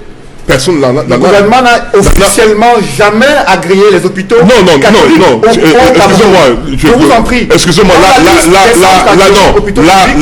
il n'est pas agréé. Si, il n'est pas agréé. Nous sommes d'accord. Mais pourtant, rien n'est dit sur l'utilisation de son protocole thérapeutique. Je vous dis, on a vu ici une délégation venue de Yaoundé ou venue de Dou rencontrer l'archevêque de Douala. On l'a vu. Ils ont dit qu'ils ont pris acte des éléments qu'il a produits et qu'ils allaient, qui revenaient. Et je pense que je crois avoir lu un tweet du ministre qui est récemment, qui ne conteste pas, qui ne rejette pas cette possibilité de collaboration. Donc sur ce point, il est au moins toléré que dans les centres catholiques, on soigne. Ça veut dire que on ne peut donc pas dire que le gouvernement veut cacher les surfacturations pour pouvoir permettre une chose pareille. Moi, je crois qu'il est temps, et c'est là que je dis que nous devons être républicains, il est temps pour que le gouvernement prenne conscience du fait que, effectivement, Kambia et Wafo l'ont bien dit, que le gouvernement à lui seul aujourd'hui ne peut pas entièrement prendre en charge cette pathologie. Et le secrétaire d'État chargé des pandémies, Ali Mayatou, était ici récemment. Il a donné un délai, je crois, de 2 ou 3 semaines pour que ces structures soient mises en place. C'est déjà bien que ces structures soient là. Même si elles ne sont pas encore effectives, ça démontre quand même la volonté de l'État de pouvoir les mettre en pratique. N'oublions pas qu'aujourd'hui, c'est maintenant que le confinement commence. Donc, la plupart des pays du monde sont en confinement, donc ce n'est pas évident d'avoir le matériel qui puisse descendre. Je crois que ce qui est intéressant, c'est qu'on évite aujourd'hui, peut-être l'État voudrait éviter, c'est qu'est-ce qu'on appelle le Covid-19 business. Parce qu'il y a risque qu'il y ait ce business. Certains l'ont déploré au niveau de l'administration, au niveau des structures médicales de l'État, où on dit que certaines personnes même font du marchandage pour mettre Covid-19 ou non, sur un corps sur une personne qui décède. Donc ce business-là peut avoir lieu dans les cliniques privées, parce qu'on a quand même remarqué que même ces scanners, parfois les prix ont monté. C'est-à-dire les prix qui étaient classiques, c'est-à-dire qui étaient en vigueur avant le Covid-19, ont été plus élevés parce que avec le problème de l'offre et la demande, mais en matière de santé, monsieur Wafo, ne me dites pas qu'en matière de santé, on doit faire l'offre et la demande. Alors, donc en réalité, mais je me pose la question, le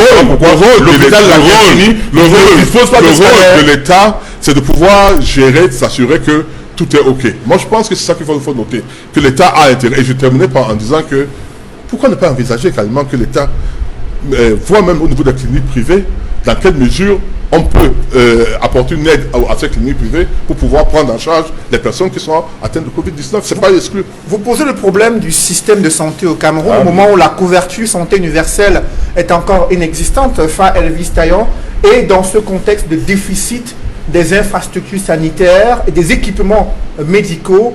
Au-delà de la question relative à la fermeture de cette polyclinique, il y a eu une jeune Camerounaise qui a perdu ses quadruplés faute de couveuse disponible dans une formation sanitaire publique.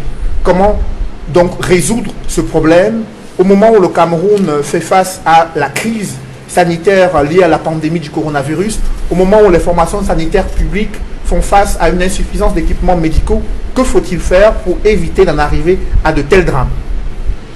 Well, the main thing is that we have an arrogant government we have a lying government that at all times tell you that tout est sous control. That's their language. Tout est sous control, même si ça ne va pas. I want to let you know that you see the way Metro is talking here, Barrister, as if, you know, we are on beds of roses. That's why we say that when a government has nothing to offer, any government that refuses to accept efforts from other angles. Of course, I got Barrister who just mentioned here that we should not politicize the fight against COVID-19. But I want to tell you the government is at the center of politicizing it. Yaoundé is at the center. Why do I say so? What will it profit a government that knows that COVID-19 is serious but pretend as if it can handle it alone? I say alone. That's the impression they have from Yaoundé, that we are capable, we have all it takes. Even when other countries poorer than Cameroon puts in hundreds of billions of francs CFA, Cameroon puts in 1 billion. I mean 1 billion. What a shame. And then the head of state comes in and gives 2 billion. That is the head of state's budget is above that of the state. And we sit here and we clap. Let me tell you something, Cedric. If you look at the fight, I said from the beginning, Barrister should be able to tell Yaoundé that they failed from the beginning handling COVID-19. Why do I say so? I spoke of communication plan. We don't have it. That's why you see there's that embattlement between private clinics, public clinics. One medical doctor will tell you that the virus stays in the air for 14 days. Another will tell you it stays for 4 days. You see, the informations are not harmonized because Yaoundé has deliberately thought that they could handle it when the equipments are not even there. Look at the stations of the cases we get. And I said that Barrister is making us to understand like the state institutions or the health institutions are very okay. They are epileptic. As I tell you that there have been many confirmed cases. I have carried out an investigation where the public hospital tells you that this man died of COVID-19, which is not COVID-19. And there is historicity of the person's medical record that shows that he had symptoms of this. So at the end of it, I said here that when you see people running away from the public hospitals, it's because the system put in place, which is a kangaroo one, has been carefully made in such a way that when you come there, because of mere suspect, they classify you as a COVID-19 patient, and the stigmatization begins with the immediate effect. Therefore, look at the case of the children who died. We must be able to admit, I said, the government is not doing enough to equip our hospitals. Why is it so? Because the government engaged in a senseless war that is taking millions and hundreds of millions, which would have been used to buy medical equipment to equip the hospitals. And so, you have some private hospitals here in Cameroon that are more equipped than government hospitals. How do you explain that? And you have medical personnel such that people who are sick prefer going to private clinics than to government clinics. It is an indication to the Minister of Public Health that all is not well in the country. So, to cut the story short, Mr. Sadiq, the aspect of politicizing this fight for COVID-19, I said, if the proper education was done, when you go to Ngere Menduka, you go to Furawa, there is no message of COVID-19 in the dialect. It does not exist. All what the only thing is that fighting COVID-19 is only in the urban areas. I tell you, in the rural areas, even in Fufu Day, it's not there. That's why I said that they fail, because what Equinox is doing to the fight against COVID-19 is what the government would have paid this media to do that. And at the end of it, we sit here and gallivant on air. When people die, these are people who died, these are persons who died. When they were closing Marie O Clinic, the man in the oxygen bottle transferred to Lakatini died again. You would imagine that he would not have died if it was there in the oxygen bottle. And yet there are not enough oxygen bottles in Lakatini Hospital. There are not enough oxygen bottles in the General Hospital. And we keep playing politics over this issue. Cedric, the main thing is that the earlier we leave politics, because the CPDM regime is at the center of deciding this thing. For which reason, I don't know. If they have gains for people to die, as they have opened bars, open whatever, when the number is increasing 2,000, by next week we should be claiming 3,000 francs.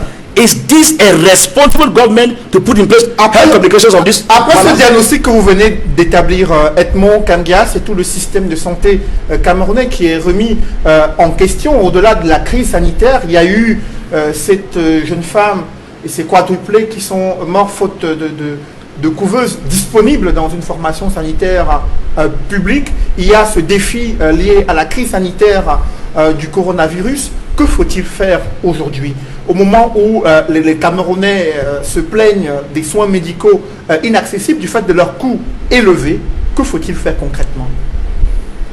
nous avons l'impression que tout concerne le Covid-19 depuis quelque temps, comme si les autres maladies n'existaient plus. Et on constate également que de plus en plus, les patients désertent les hôpitaux, notamment les hôpitaux publics. Parce que quand vous allez dans les hôpitaux publics, tous les personnels, en tout cas la majorité des personnels, ils sont concentrés sur la lutte contre cette pandémie. Et puis, il y a de plus en plus cette stigmatisation également. Quand vous allez à l'hôpital, il suffit que vous ayez quelques symptômes qui se rapprochent des critères du Covid-19, qu'on vous suspecte immédiatement et on vous envoie dans les pavillons concernés. Et puis, ça fait peur. Il faut rassurer les patients, il faut rassurer les Camerounais qu'il n'y a pas que la lutte contre le Covid-19 dans les hôpitaux publics. En tout cas, les centres agréés sont connus. Mais dans ces hôpitaux-là, il faudrait que les médecins s'occupent également des autres maladies, s'occupent particulièrement des femmes enceintes. On a vu ce qui s'est passé récemment à Yaoundé. Une jeune fille qui perd 4 bébés parce qu'il n'y a pas de couveuse disponible. C'est terrible. C'est terrible. Mais j'ai dit, le ministre de la Santé devrait regarder cette question avec acuité. On ne devrait pas perdre ses enfants ainsi. Mais quand cela se passe dans un hôpital de la capitale, imaginez le même scénario dans les zones rurales, dans les centres de santé des zones rurales. Ce serait pire. Mais cela signifie que nous sommes tombés trop bas. Nous sommes tombés trop bas au niveau de nos infrastructures sanitaires, au niveau des équipements dans nos hôpitaux. On doit protéger la vie par tous les moyens. Et la protection de la vie commence par le bébé qui va naître. Donc les dispositions doivent être requises dans tous les hôpitaux, notamment les hôpitaux publics, pour que les femmes enceintes puissent accoucher dans des conditions saines et ne pas vivre cette situation où les couveuses ne sont pas disponibles. Mais c'est grave. Mais je voudrais également que le ministre de la Santé regarde un peu le cas de cette jeune maman qui a perdu ses bébés. Aucun n'a survécu. 4. Aucun n'a... Mais ça va la traumatiser toute sa vie. Et pour éviter cela, il faut doter tous nos centres de santé de couveuses disponibles. Et par rapport aux autres infrastructures sanitaires dans nos hôpitaux, je disais donc tantôt que j'ai le sentiment qu'on a abandonné les autres maladies. Mais il faut doter nos hôpitaux du matériel nécessaire pour soigner toutes les autres maladies qui n'ont pas disparu. Aujourd'hui, les Camerounais sont abandonnés à eux-mêmes. Pourquoi est-ce qu'ils ne vont plus dans les hôpitaux? Mais parce que on a le sentiment même que les personnels médicaux dans les hôpitaux publics, leur tête, c'est-à-dire qu'ils sont programmés. Ils sont programmés. Covid-19. Donc vous souffrez d'autre chose, mais ça ne les intéresse pas du tout. Mais c'est grave. C'est très très grave. Après vous, Edmond, Jean-Robert Wafo, comment justement améliorer l'offre médicale au Cameroun pour optimiser la prise en charge des Camerounais, à la fois à ceux qui sont atteints de cette maladie à coronavirus et ceux qui sont infectés par d'autres pathologies? D'abord, l'État ne doit pas tuer l'initiative privée. Parce que voyez-vous, l'État est là pour encadrer, pour accompagner l'initiative privée. On parlait tout à l'heure, n'est-ce pas, de la polémique. Mes deux copanélistes parlaient tout à l'heure de la polémique sur Cameroun, etc. C'est une initiative privée, n'est-ce pas, d'une association. C'est vrai que... Mais le drame dedans, c'est quoi? C'est que le gouvernement de la République profite de cette initiative pour faire diversion sur les vrais sujets de l'heure. Parce que, voyez-vous, M. Cédric Moufélé, prenez ce qui a été déjà mis dans la cagnotte, que ce soit au niveau du Fonds de solidarité nationale. C'est déjà 3 milliards. 3 milliards de francs CFA au dernier Le président de la pointage. République a mis 2 milliards de francs CFA. Ce n'est pas mal. 2 milliards de francs CFA rapportés à 25 millions de Camerounais, ça fait 80 francs CFA par Camerounais. Suivi Cameroun est à environ 500 millions. Rapporté à 25 millions de Camerounais, ça fait 20 francs par Camerounais. Les deux mis ensemble, ça fait 100 francs par Camerounais. Ce n'est même pas la moitié du prix d'un masque. Donc je dis, à la haine, nous devons opposer la paix. À la division, nous devons opposer le rassemblement. Les questions de santé publique, il faut mettre la politique de côté. C'est vrai qu'il y a des chapelles politiques qui ont des idéologies différentes, mais quand une pandémie comme celle du coronavirus, qui est hautement contaminante, donc contagieuse, survient, on doit être des Camerounais. Maintenant, pour ce qui concerne la politique de santé, mais écoutez, tout d'abord, il faut les moyens. La santé ne se gère pas avec les paroles. Il faut des moyens. Parce que, voyez-vous, le Cameroun, par exemple, a signé, a été État partie dans la convention d'Abuja qui demandait à chaque État partie de consacrer au minimum 15% d'allouer au minimum 15% de son budget à la santé. Or, nous avons un budget de 5 000 milliards de francs CFA, ça veut dire que le Cameroun aurait dû consacrer au minimum 15%, ça fait 750 milliards de francs CFA. Mais quand vous regardez le budget du ministère de la Santé pour le compte de l'exercice 2020, nous sommes à 263 milliards de francs CFA. C'est le 6e budget. 263 milliards de francs CFA, donc comparé à 750 milliards de francs CFA, si on avait respecté, n'est-ce pas, cette convention, vous voyez bien que le cap est énorme, c'est pratiquement le tiers de ce qu'on aurait dû mettre si on avait respecté, n'est-ce pas, cette convention. Autre chose, les chiffres sont ahurissants. Les chiffres sont ahurissants au niveau de la santé. Parce que, voyez-vous, je disais tantôt qu'il n'y a qu'un seul médecin pour 10 000 habitants. Il y a 9 infirmières pour 10 000 habitants. 1,7 lits pour 1000 habitants. Donc, c'est moins de 2 lits pour 1000 habitants. Et le Cameroun, c'est vrai qu'il y a des efforts qui sont en train d'être faits en matière de formation, donc de mise sur pied des formations hospitalières, parce qu'on dénombre près de 2387 formations hospitalières, je veux dire hôpital général, hôpital centraux, hôpital gynéco-obstétrique, hôpital régionaux, centre de district et tout. Ça fait 2387. Mais sauf que les moyens ne suivent pas. Vous créez des formations hospitalières, vous ne mettez pas les moyens. Et en plus, quand on prend ce nombre, c'est-à-dire que de 2387 formations hospitalières, regardez la répartition au niveau du Cameroun. La répartition est déséquilibrée.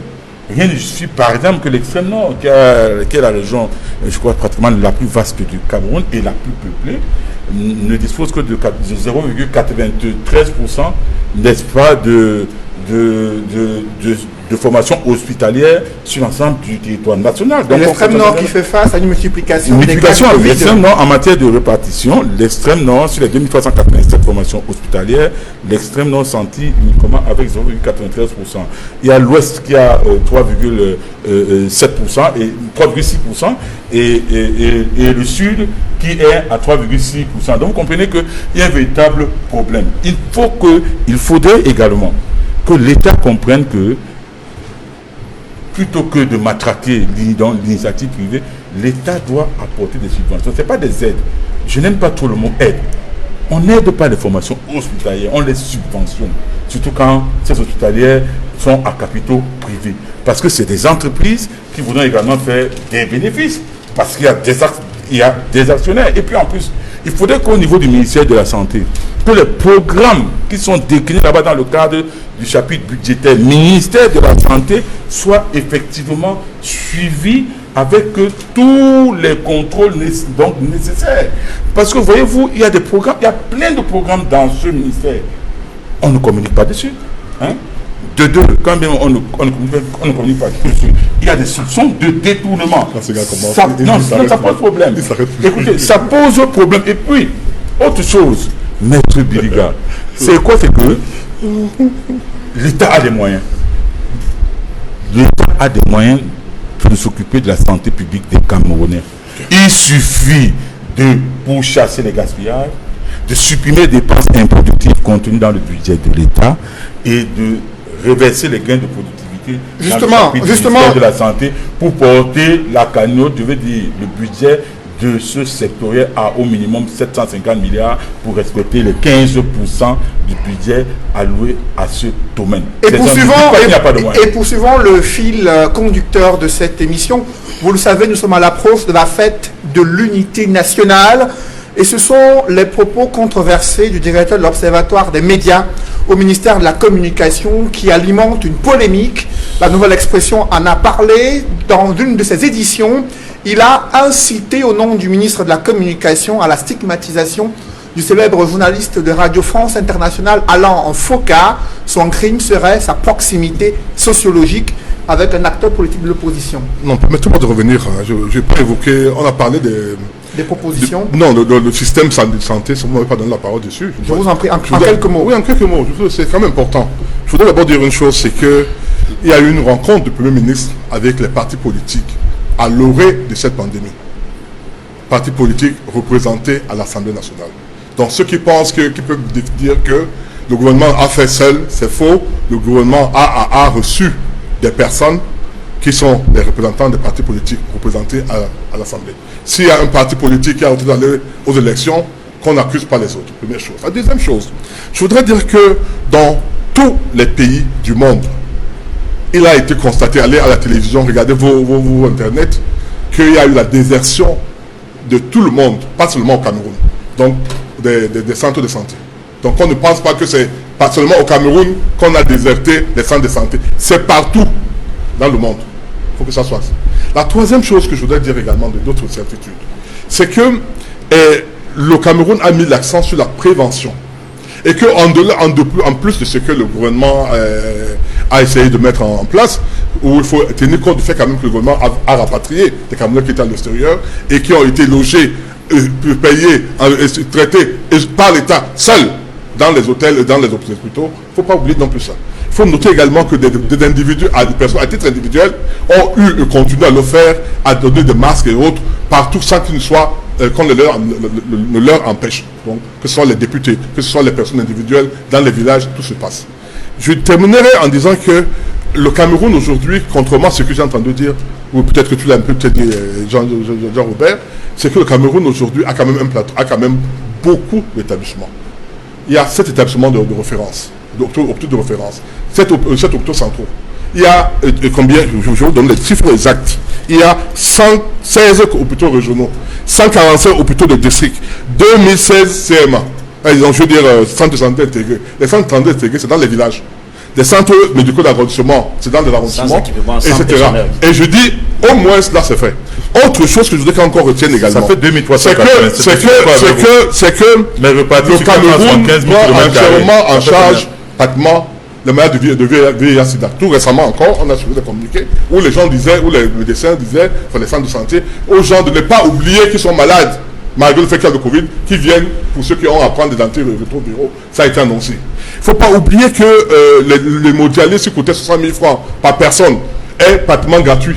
Ça coûte 5 000 francs. Ce n'est pas ce que pensent les personnes victimes d'insuffisance rénale. Oui, avant ils payaient 60 000 francs par traitement. 60 000 francs pour passer dans une machine. Aujourd'hui, ils payent 5 000 pour vérifier. Il y a d'autres frais qui sont un peu complémentaires, mais les frais, c'est 5 000. Avant, il y avait d'abord les 60 000 plus 16 autres frais. Mais il faut noter. De se plaindre. Ils vont toujours se plaindre. Maintenant, lorsqu'on le dit donc, je voudrais peut-être dire d'autres choses, hein, mais comme vous voulez quoi que je continue dessus, j'aimerais sur votre question. Joseph Claude Biliga, il y a le directeur de l'Observatoire des médias au ministère de la Communication, qui s'est adressé à Radio France Internationale pour contester une émission, le débat africain présenté par Alain Foka chaque dimanche à partir de 9h heure du Cameroun. Et dans la correspondance adressée aux responsables de RFI, il a relevé qu'il y a une proximité sociologique avec un acteur politique de l'opposition au Cameroun. Ces propos ont suscité une polémique. Je vous précise que la directrice de RFI, Cécile Mégy, a adressé une lettre au ministre de la Communication pour condamner avec véhémence et juger inacceptable les sous-entendus à caractère ethnique contre l'un de ses collaborateurs. Monsieur, pourquoi vous faites ça? Pourquoi vous faites, comment dire, quand je vais vous accuser également d'être de proximité sociologique, vous allez vous fâcher. Vous avez vu la lettre de Boisvivier, le directeur général adjoint de RFI? Ça existe cette lettre-là. Et après le directeur... Non.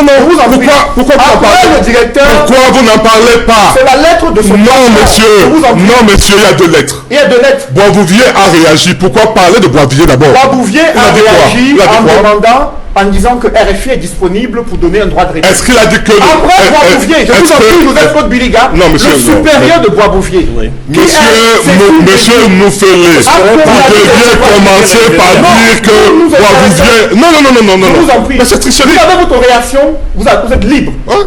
Je vous pose une question. Je vous réponds. Il y a la responsable, la plus haute responsable de RFI, Correct. qui estime qu'il y a des propos, des sous-entendus à caractère ethnique contre l'un de ses collaborateurs, et qui s'adresse au supérieur hiérarchique de M. Charles Atanganamanda pour dire nous contestons ces propos à caractère ethnique et c'est sous-entendu. Et je vous interroge sur ce point. Je réponds. Je vous en prie. Je Allez-y. réponds. Première chose, la correspondance ou les écrits de M. Atanganamanda n'avaient pas vocation à être publiés. Monsieur Bois-Bouvier l'a si bien dit. Je ne sais pas pourquoi vous ne voulez pas en parler. N'avait pas vocation à être publié. On ne sait pas quel miracle ces propos ont été publiés. Donc Bois-Bouvier, qui est le directeur qui s'occupe de l'Afrique, Lui-même vous me laissez un peu... Oh mon Dieu. Lui-même Je vous en prie, il a la parole. Monsieur Bois-Bouvier, tout le monde sait que c'est lui qui est tourné vers l'Afrique. C'est le monsieur Afrique de RFI. Donc il est plus au fait des réalités africaines que madame qui est une responsable politique, qui fait dans la diplomatie, qui naturellement dit n'importe quoi, qui est dans son rôle pour pouvoir calmer les choses. La question que je dis, est-ce que vous pouvez dire, vous et moi, qu'il n'y a pas de penchant? Nous sommes Camerounais, hein? Nous regardons la télévision tous. Hein? Il n'y a pas de penchant ici, je veux dire, dans nos médias, pour telle ou telle personne en tenant compte de la possibilité Vous le sociologique. définissez sur la base de quels critères objectifs ces penchants. Au point où une émission qui réunit des lanceurs d'alerte, parmi lesquels un Camerouno-Sénégalais en France, comment on peut quitter d'une telle émission pour faire des liens entre un acteur politique et un journaliste? Ne faisons pas la politique de l'Autriche. Ne faisons pas semblant d'oublier, de penser que nous ne sommes pas Camerounais et que nous ne faisons pas les trucs en tenant compte de la tribu. Nous ne faisons pas semblant de faire ça. Moi, je suis contre la tribu. La tribalisme, vous le savez très bien. Mon épouse n'est pas camerounaise, elle n'est pas Bassa. Mais je dis que nous savons que, même à travers des questions, tout à l'heure, je vous ai fait la remarque. Tout à l'heure, je vous ai fait, parce que je ne comprenais pas comment vous avez comme tendance à m'acculer lorsque moi je parle. Lorsque les autres parlent, non, vous n'êtes pas du même côté. Ça peut également être dû à une possibilité. Vous faites des suspicions. Non, mais moi, je vous réponds. Je pose des questions en tant que journaliste à tous les acteurs politiques présents sur ce plateau. Non, tout le monde vous suit. Vous êtes le représentant du gouvernement du parti au pouvoir, donc vous devez expliquer tout le monde vous suit. Ce que je dis et je réponds et redis, c'est que... Oui, restons sur le débat, je vous en prie. Non, je reste exactement sur le débat. Oui. Je dis qu'il peut arriver qu'un journaliste qui est un être humain, qui a des penchants, puisse avoir un penchant pour tel ou tel autre parti. Je vais raconter une anecdote. Après celle que j'ai racontée vis-à-vis de M. Kamia. Je l'avais appelé, hein. Parce que j'avais dit, tel que tu as pris position pour une partie. Il est à côté de moi. C'était une offre, une box. J'ai appelé Duval. Je parle des faits. Lorsqu'il y a là 2 ou 3 ans, il a fait une émission sur le 20 mai. Sur le truc. Il a fait un plateau, il y avait 4 ou 5 Camerounais, tous étaient de la même région. Laissez-moi parler, mon Dieu. J'ai appelé Duval. J'ai dit à Duval, si vous parlez de l'unité nationale, et que sur un plateau, vous mettez 4 personnes ou 5 personnes qui sont du même coin, ça pose problème, même dans l'entendement. Il m'a expliqué. Mais je veux dire que tu ne peux pas refuser à quelqu'un de penser que parce que telle personne a posé telle question ou n'a pas relancé convenablement tel point pendant que le gouvernement était en train d'être martelé, le rôle du journaliste, c'est quoi? C'est de dire non, de ramener le journaliste, je veux dire personne. Donc, en clair, Maître Joseph-Claude Biliga, vous êtes en train de dire que vous êtes d'accord avec le fait que dans une autre, supposée être une autre technique, qu'un haut fonctionnaire de l'administration publique puisse faire ce genre d'observation. Non, à l'encontre vous déplacez le problème. La question est celle-ci. Est-ce qu'il peut avoir, de par l'impenchant, est-ce qu'il peut avoir une possibilité sociologique entre un journaliste et un interviewé? C'est la question. Je ne dis pas que Alain Foka et l'autre a eu une, je veux dire, est dans cette situation. Mais est-ce que cela peut... Non, répondez-moi, monsieur Tassé. Est-ce qu'il peut avoir une tendance... Nous sommes sur un cas précis, je vous en prie. Mais pourquoi vous restez sur un cas précis? Non, vous ne fuyez pas le débat. Ne fuyez pas le débat. Le problème est... Non, c'est pas ça. La question est celle-ci. Est-ce qu'il y a possibilité de proximité sociologique entre un journaliste et un homme politique? Pour qu'on puisse rester clair sur ce débat, il y a eu une correspondance adressée à RFI concernant un journaliste de renommée internationale, Alain Foka, qui travaille depuis une vingtaine d'années et qui aujourd'hui présente le débat africain. Sa directrice, la directrice de RFI, estime qu'il y a eu des propos inacceptables, des sous-entendus à caractère ethnique contre l'un de ses collaborateurs, et elle a fait savoir au ministre de la Communication, porte-parole du gouvernement camerounais. Comment appréciez-vous ces échanges épistolaires entre le ministère de la Communication et les responsables de RFI concernant le travail d'un journaliste? D'abord, j'aimerais dire à Maître Biliga qui a posé la question de savoir comment la lettre, la correspondance de M. Atangalamanda a pu se retrouver dans les réseaux sociaux. Rien n'indique que ce n'est pas lui-même qui a balancé ça dans les réseaux sociaux pour se faire tellement important.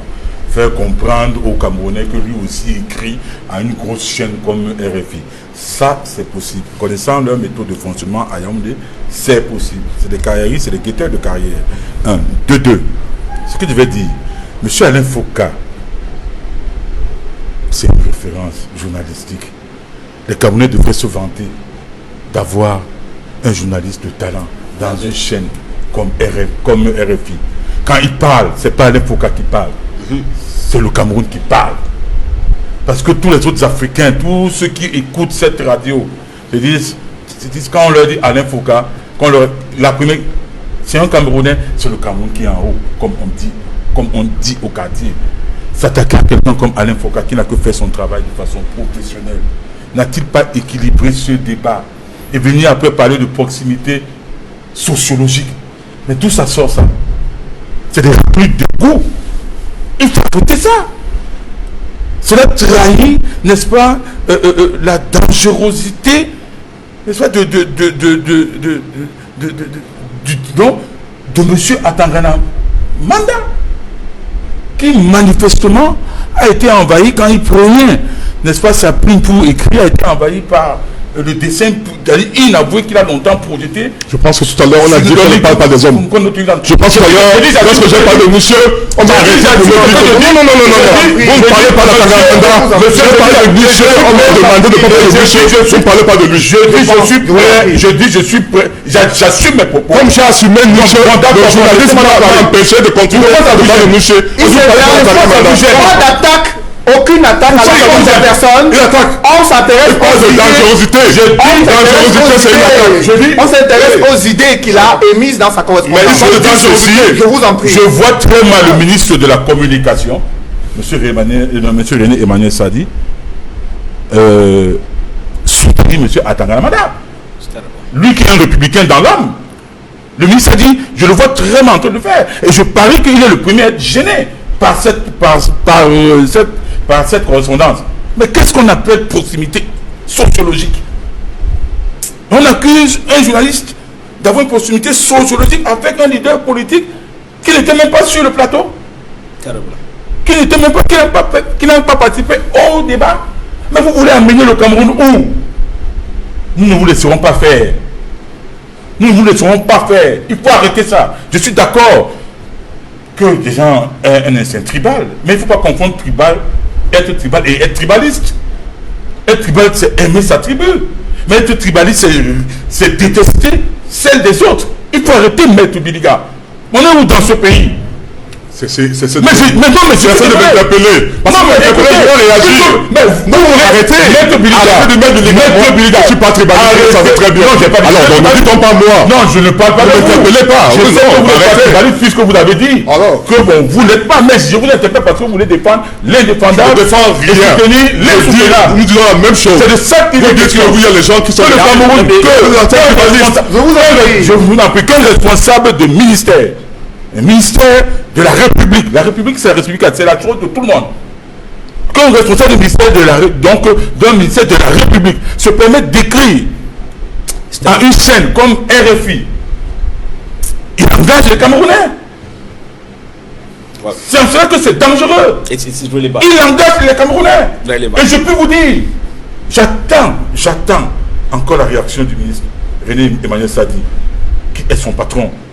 Parce que je sais qu'il est un républicain dans l'âme. S'il réagit mal, alors là, je puis assurer une chose, nous allons réagir. Mais tel que je le connais, je doute fort qu'il puisse soutenir son collaborateur. Parce que ce que son collaborateur a fait, on appelle ça des raclures d'égout. Après vous, Jean-Robert Wafo, Edmond Kamgia, comment une demande de droit de réponse adressée au nom du porte-parole du gouvernement s'est transformée en une stigmatisation d'un journaliste reconnu pour sa probité morale, son respect de l'éthique et de la déontologie journalistique, et l'on évoque sa proximité sociologique avec un acteur politique de l'opposition au Cameroun? Sur ce sujet, qui m'a donné l'occasion de faire un article qui a fait la manchette de la Nouvelle Expression, que j'ai titré « Des propos scabreux » de Charles Atanganamanda. Parce que c'est grave ce qu'il a fait.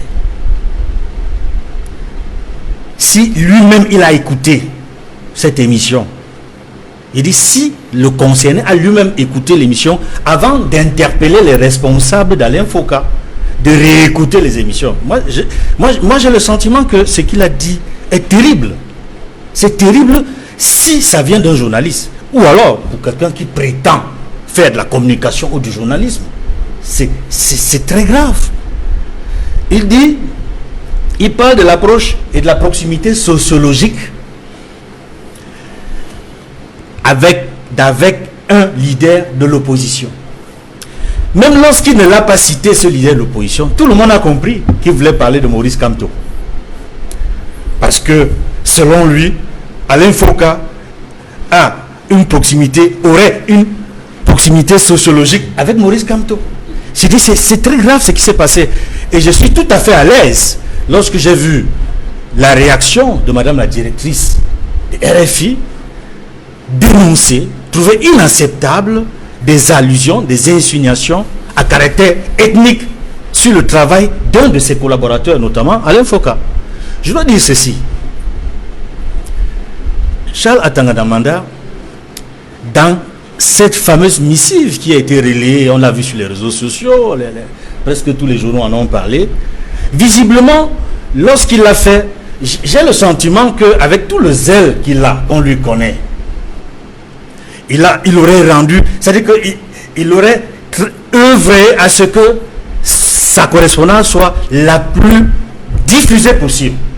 C'est-à-dire que ce ne sont pas d'autres personnes qui l'ont diffusée, c'est lui-même qui a rendu populaire sa correspondance à RFI. Une correspondance qui était censée être confidentielle. Parce que lorsqu'il envoie ce courrier à RFI, avec le ton qu'il a utilisé, avec ce sophisme qui le caractérise, on voit bien qu'il voudrait que la hiérarchie de RFI sanctionne Alain Foka pour son travail. Et ce que j'observe, c'est que nulle part il ne critique Alain Foka avec des arguments professionnels. Il est resté dans le jargon de l'émotion, dans le jargon de la haine. Et il faut dénoncer cela avec la dernière énergie. Est-ce que vous savez que lorsqu'il a fait cette correspondance, le lendemain matin, une série de titres de journaux basés à Yaoundé est vraisemblablement confectionné au ministère de la Communication. J'assume mes propos. Je vous en prie, on ne va pas citer ce ministère avec des manchettes sans avoir les preuves de l'implication du ministère de la Communication qui tirait un point rouge sur Alain Foka. Sur ces journaux. Plusieurs manchettes tirées sur Alain Foka. Après, il dit le lendemain de la publication, enfin de l'expédition de la correspondance de Charles Atanganamanda, le directeur de l'Observatoire et de l'opinion publique à RFI, une série Donc, dès lors que RFI, Donc, Bois-Bouvier a reçu donc il y a un dicté son courrier, préparé. mais c'est quelque chose qui a été préparé. C'est quelque chose qui a été préparé. Ça ressemble à une dictée préparée, c'est clair. Puisque lorsque Bois-Bouvier il reçoit la correspondance, le lendemain, dans les revues de presse, on voit une série de titres sur le même sujet qu'il a envoyé à RFI. On ne sait pas à quel moment est-ce que ces titres ont eu le bouclage. Parce que je vous dis, alors que les journaux devaient paraître le lendemain, les manchettes existaient déjà et les copies ont été envoyées à RFI. Alors que le journal n'avait pas encore paru. Mais ce n'est pas la preuve que c'est le ministère de la Communication. Mais ça peut être une initiative personnelle de l'individu. Parce que je dis, le ministre a dit c'est un républicain. Permettez, M. Wafo. Mais les initiatives personnelles... Je parle du directeur de l'Observatoire des médias et de l'opinion publique, qui a travaillé avec vraisemblablement d'autres journalistes, d'autres médias, pour nuire à l'image d'Alain Foka. Je suis d'accord avec vous. Et il n'a eu aucun argument professionnel dans son courrier contre Alain Foka, mais il invite la hiérarchie d'Alain Foka de réécouter les émissions comme si la hiérarchie même n'avait pas fait son travail. Parce que c'est une insulte également au rédacteur en chef, au directeur Afrique de RFI, de dire que est-ce que vous avez vraiment réécouté cette émission? Mais le plus grave, c'est cette phrase: la proximité sociologique avec un leader de l'opposition. Mais vous avez suivi Maître Joseph Côte-Biliga qui estime que c'est un élément qui peut être intégré dans l'analyse lorsqu'on sait qu'au Cameroun, par exemple, il y a des journalistes qui ne cachent pas leur proximité sociologique avec certaines formations politiques ou certains leaders, que ce soit dans le pouvoir ou dans l'opposition. Pour vous, est-ce que c'est un élément qu'on peut intégrer dans une analyse, dans une réaction? Mais je veux dire, en disant que les journaux de Yaoundé ont dit ceci, ça veut dire que ces journalistes de Yaoundé ont un penchant pour un groupe. C'est la même chose qu'on dit. Est-ce que vous permettez? C'est la même chose qu'on dit. J'ai la parole. La proximité sociologique, cette expression, c'est une création. C'est une création de l'intéressé. Et c'est comme ça que les choses ont commencé au Rwanda. Il y a eu le génocide au Rwanda parce qu'il y a eu des théoriciens du génocide au Rwanda. Et ce type d'expression participe de la création des théories, des théoriciens de la haine tribale, les théoriciens du génocide. Je dois le condamner. Je condamne cette expression-là qui a été utilisée. Parce que dans le passé, on l'a vu, j'ai dit, au Rwanda, il y a eu des théoriciens qui ont sorti des expressions et on a vu par la suite ce qui s'est passé au Rwanda. Et lors de la Deuxième Guerre mondiale, on a vu comment l'Allemagne en a souffert. Avec Hitler, on a décimé tout un peuple, le peuple juif, à cause des soupçons, par des théoriciens de la haine et de la division. Nous disons non à ce monsieur. Et nous interpellons le ministre de la Communication. Parce que à ce jour, je me serais attendu. Parce que M. Atanamanda, dans sa correspondance, il dit il écrit au nom du ministre de la Communication. Et si le ministre de la Communication ne sanctionne pas, ne condamne pas cette missive, cette correspondance, notamment l'expression approche, proximité sociologique avec l'idée de l'opposition, cela signifie qu'il la partage. Alors, jusqu'à ce qu'il la dénonce. Le ministère de la Communication n'a jamais reconnu son implication dans la publication des journaux ayant des titres évoquant cette proximité sociologique entre Alain Foka et une photo de Maurice Kamto dans plusieurs titres des journaux. Avec vous, Elvis, lorsque vous suivez dans la presse, dans certains tabloïds qui paraissent à Yaoundé, qu'il y a une proximité sociologique entre le journaliste Alain Foka et Maurice Kamto, et que ce journaliste qui travaille à RFI est en train de travailler dans la perspective de ternir l'image du gouvernement camerounais et d'œuvrer pour la promotion de Maurice Kamto sur la base d'une proximité sociologique qui existerait entre ces deux personnalités. Comment vous appréciez la démarche de ce fonctionnaire du ministère de la Communication? Well, let me just be very clear about this. Because the CPDM regime is at the center of tribalism. Forget about the issue they tell you, Vivre Ensemble, Unité Nationale. It is not. Do you know that the CPDM are the forefront of attributing Cameroon Resistance Movement as a Bamileke party? And then sometimes they tell you that SDF is a party, the Anglophone. Those ideas came from CPDM. I want to tell you very clear. I will say it here.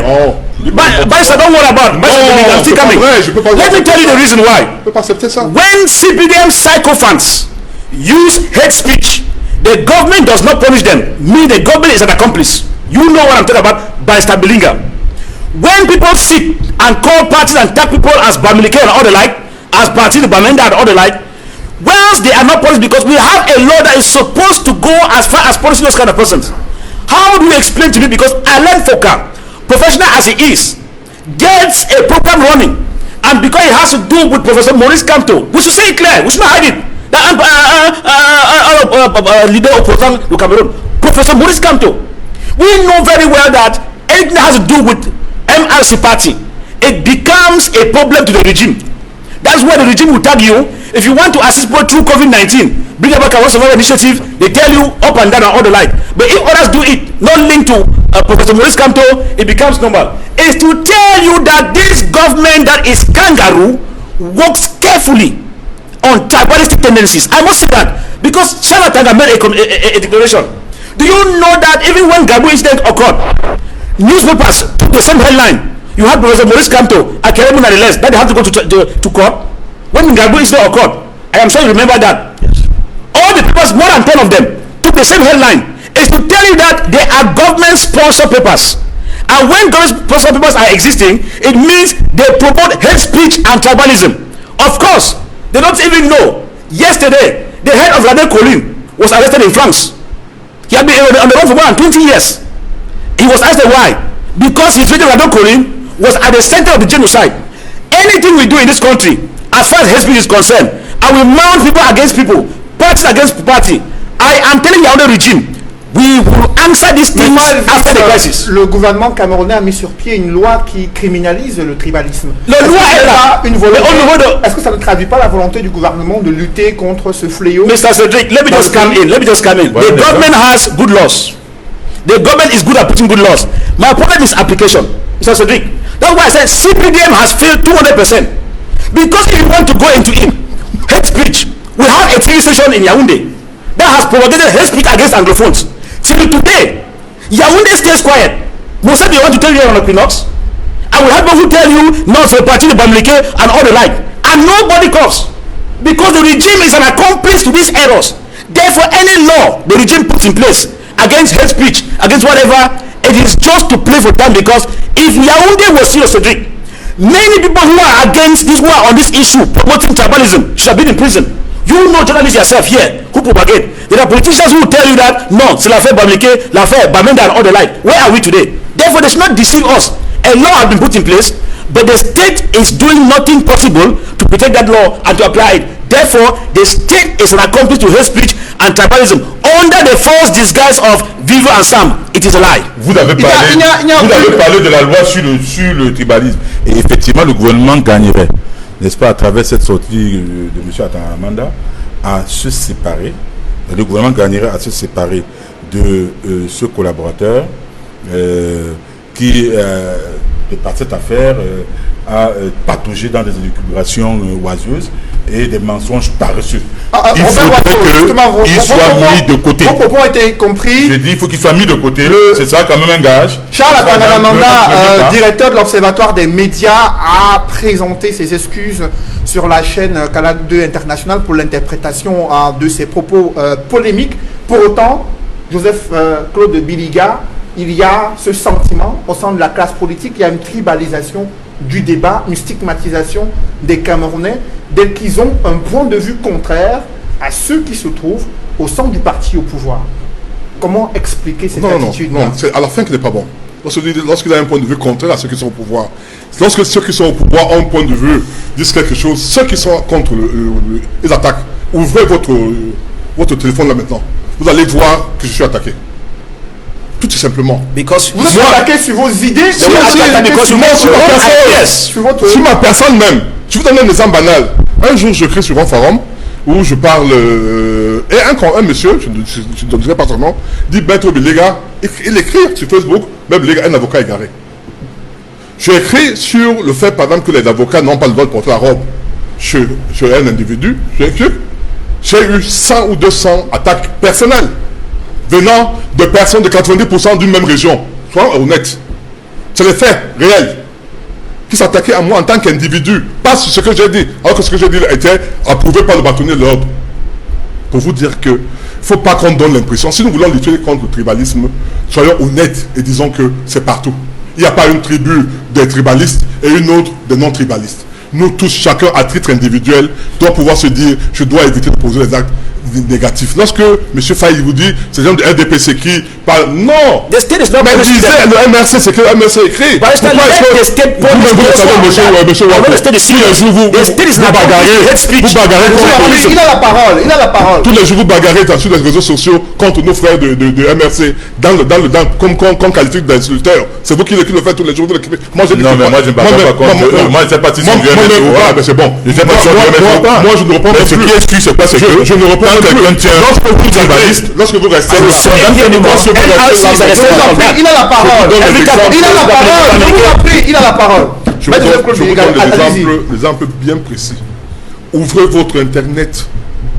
Lisez les commentaires de votre émission qui est en train de passer. Vous verrez. On va me dire les faux profils. Non, c'est pas des faux profils.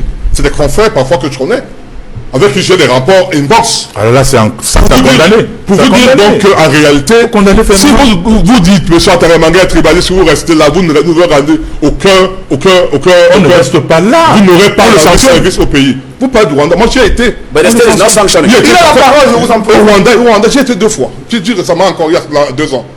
Je suis allé là où il y a eu la mort, là où le mémorial de Gezozi. J'y étais. J'ai suivi pendant 1 heure et demie tout le parcours, en voyant les images, etc. Quand vous sortez de là et que vous continuez à être tribaliste, c'est que vous savez, vous n'avez rien compris. Terrible, hein. Je suis donc d'accord. Ce qu'il faut faire, sur pied une loi pour criminaliser le tribalisme. law. Mais au sein de l'espace There is no public, law. il y a toujours ces propos de haine, cette stigmatisation, cette volonté de soupçonner des individus en fonction de leur position politique ou de leur neutralité sur un sujet donné. Pour vous, qu'est-ce que vous si proposez quelqu'un concrètement? estime qu'il a été agressé dans je veux dire que par un propos, portant sur la tribu, qui dépose plainte. La loi elle est là pour pouvoir, il faut bien que les juges ne vont pas forcément prendre les je veux dire, on peut le faire. Hein, mais quelle image pour le Cameroun? Quelle image pour le Cameroun, Maître Bilega, que ce soit une directrice de Radio France Internationale qui s'adresse au ministre de la Communication? J'ai évité jusqu'à présent de parler de la direction de Radio France Internationale. Pourquoi? Moi, je suis Camerounais. Il m'arrive très souvent de suivre, c'est une chaîne que je suis.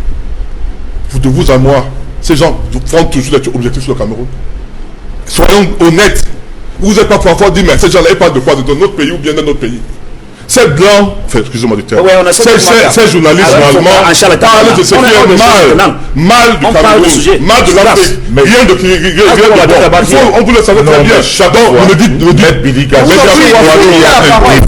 il a la parole, je vous en prie. Donc ne venez pas aujourd'hui blanchir RFI de tout le mot qu'on leur accuse. De jour, RFI parle bien de RDPC ou bien Jeune Afrique, vous écrivez Jeune Afrique. Le jour où on parle mal de RDPC, vous dites oui c'est bon, la même chose avec RFI. Non, c'est pas ça le débat. Le débat c'est pas RFI. Et RFI n'est pas l'exemple par rapport à ça. Parce que les faits qu'on reproche au RFI sont parfois fondés, pas forcément sur le tribalisme, mais sur la présentation de l'Afrique. Nous sommes tous d'accord. Non, mais je pas les ne restons pas. Vous déviez du débat. Je ne dis pas du débat. Vous déviez. J'ai tout à l'heure. Il a la parole. Tout à l'heure, et là je vais terminer par là. Tout à l'heure, à l'entame de mon propos à ce sujet, j'ai dit ceci. J'ai dit à Cédric Moufélé que monsieur Boisbouvier a écrit, il a dit quoi? Il était contre le Tangana totalement. Il n'a pas reconnu les faits. Ça, la Tangana, ils ont bon. Il n'a pas reconnu. Il n'a pas dit que effectivement, ils vont vérifier, mais que c'était pas ça. Ils vont vérifier. Ça y est, je tiens à préciser que nulle part, Christophe Barouvier n'a reconnu la culpabilité ou la responsabilité d'Alain Foka dans la correspondance. Il a dit quoi? Il a fait savoir Oui. à Tanganamanda Oui. que RFI est prêt à recevoir le droit de réponse. réponse du ministère de la Communication. Et la directrice de RFI. Non, qui- je vous en prie. non, là Je vous en prie. c'est la conclusion que vous dites. Je vous en prie. Avant la conclusion, Ah, elle a d'abord oh. écrit. Qu'est-ce qu'elle a dit? À aucun moment dans cette correspondance, il n'a évoqué la responsabilité ou les manquements professionnels sur le plan de l'éthique et de la déontologie journalistique d'Alain Foka. Et ce que tu veux Et la supérieure hiérarchique de Christophe Boisbouvier s'est exprimée sur le sujet pour clore le débat. Elle a réitéré sa confiance en la qualité des émissions présentées par Alain Foka et a dit au ministre de la Communication que M. Alain Foka est disponible pour enregistrer Oui. son droit de réponse qui pouvait être diffusé ce dimanche 17 mai. Oui. Et ce dimanche 17 mai, à 9h10 sur RFI, c'est plutôt un débat africain sur la situation sanitaire avec des médecins qui sont intervenus dans plusieurs pays africains. Au départ de l'émission, il n'a pas été question d'une réponse du gouvernement qui, je suppose, reste encore attendue. Ok. Messieurs, Oui, on a c'est évoqué- vous faites la chose. on a, je vous en En prie, quelques secondes, hein. Je vais dire en quelques en secondes. quelques secondes, c'est dit, monsieur Lé. J'ai déjà fait des débats. Quelques secondes. Plusieurs fois, je fais des C'est la débats. fin de- Plusieurs fois, je fais des débats sur RFI. Et chaque fois que Je vous passe en le prie. vote du RDF, il y a toujours un membre du gouvernement qui intervient dans le même débat. C'est la Donc, fin de faut cette pas émission, qu'on- messieurs. On va poursuivre ce débat dans d'autres lieux, toujours sur Equinox. Merci à vous, Maître Joseph-Claude Biliga, d'être venu sur ce plateau. Merci également à vous, Edmond Kamga, d'avoir participé à ce débat. Et merci à vous, messieurs Jean-Robert Wafo et Fa Elvis Taillon, d'avoir participé à ce débat. Mesdames, messieurs, c'est la fin de cette émission. Merci de l'avoir suivi et merci de rester sur Equinox en télévision.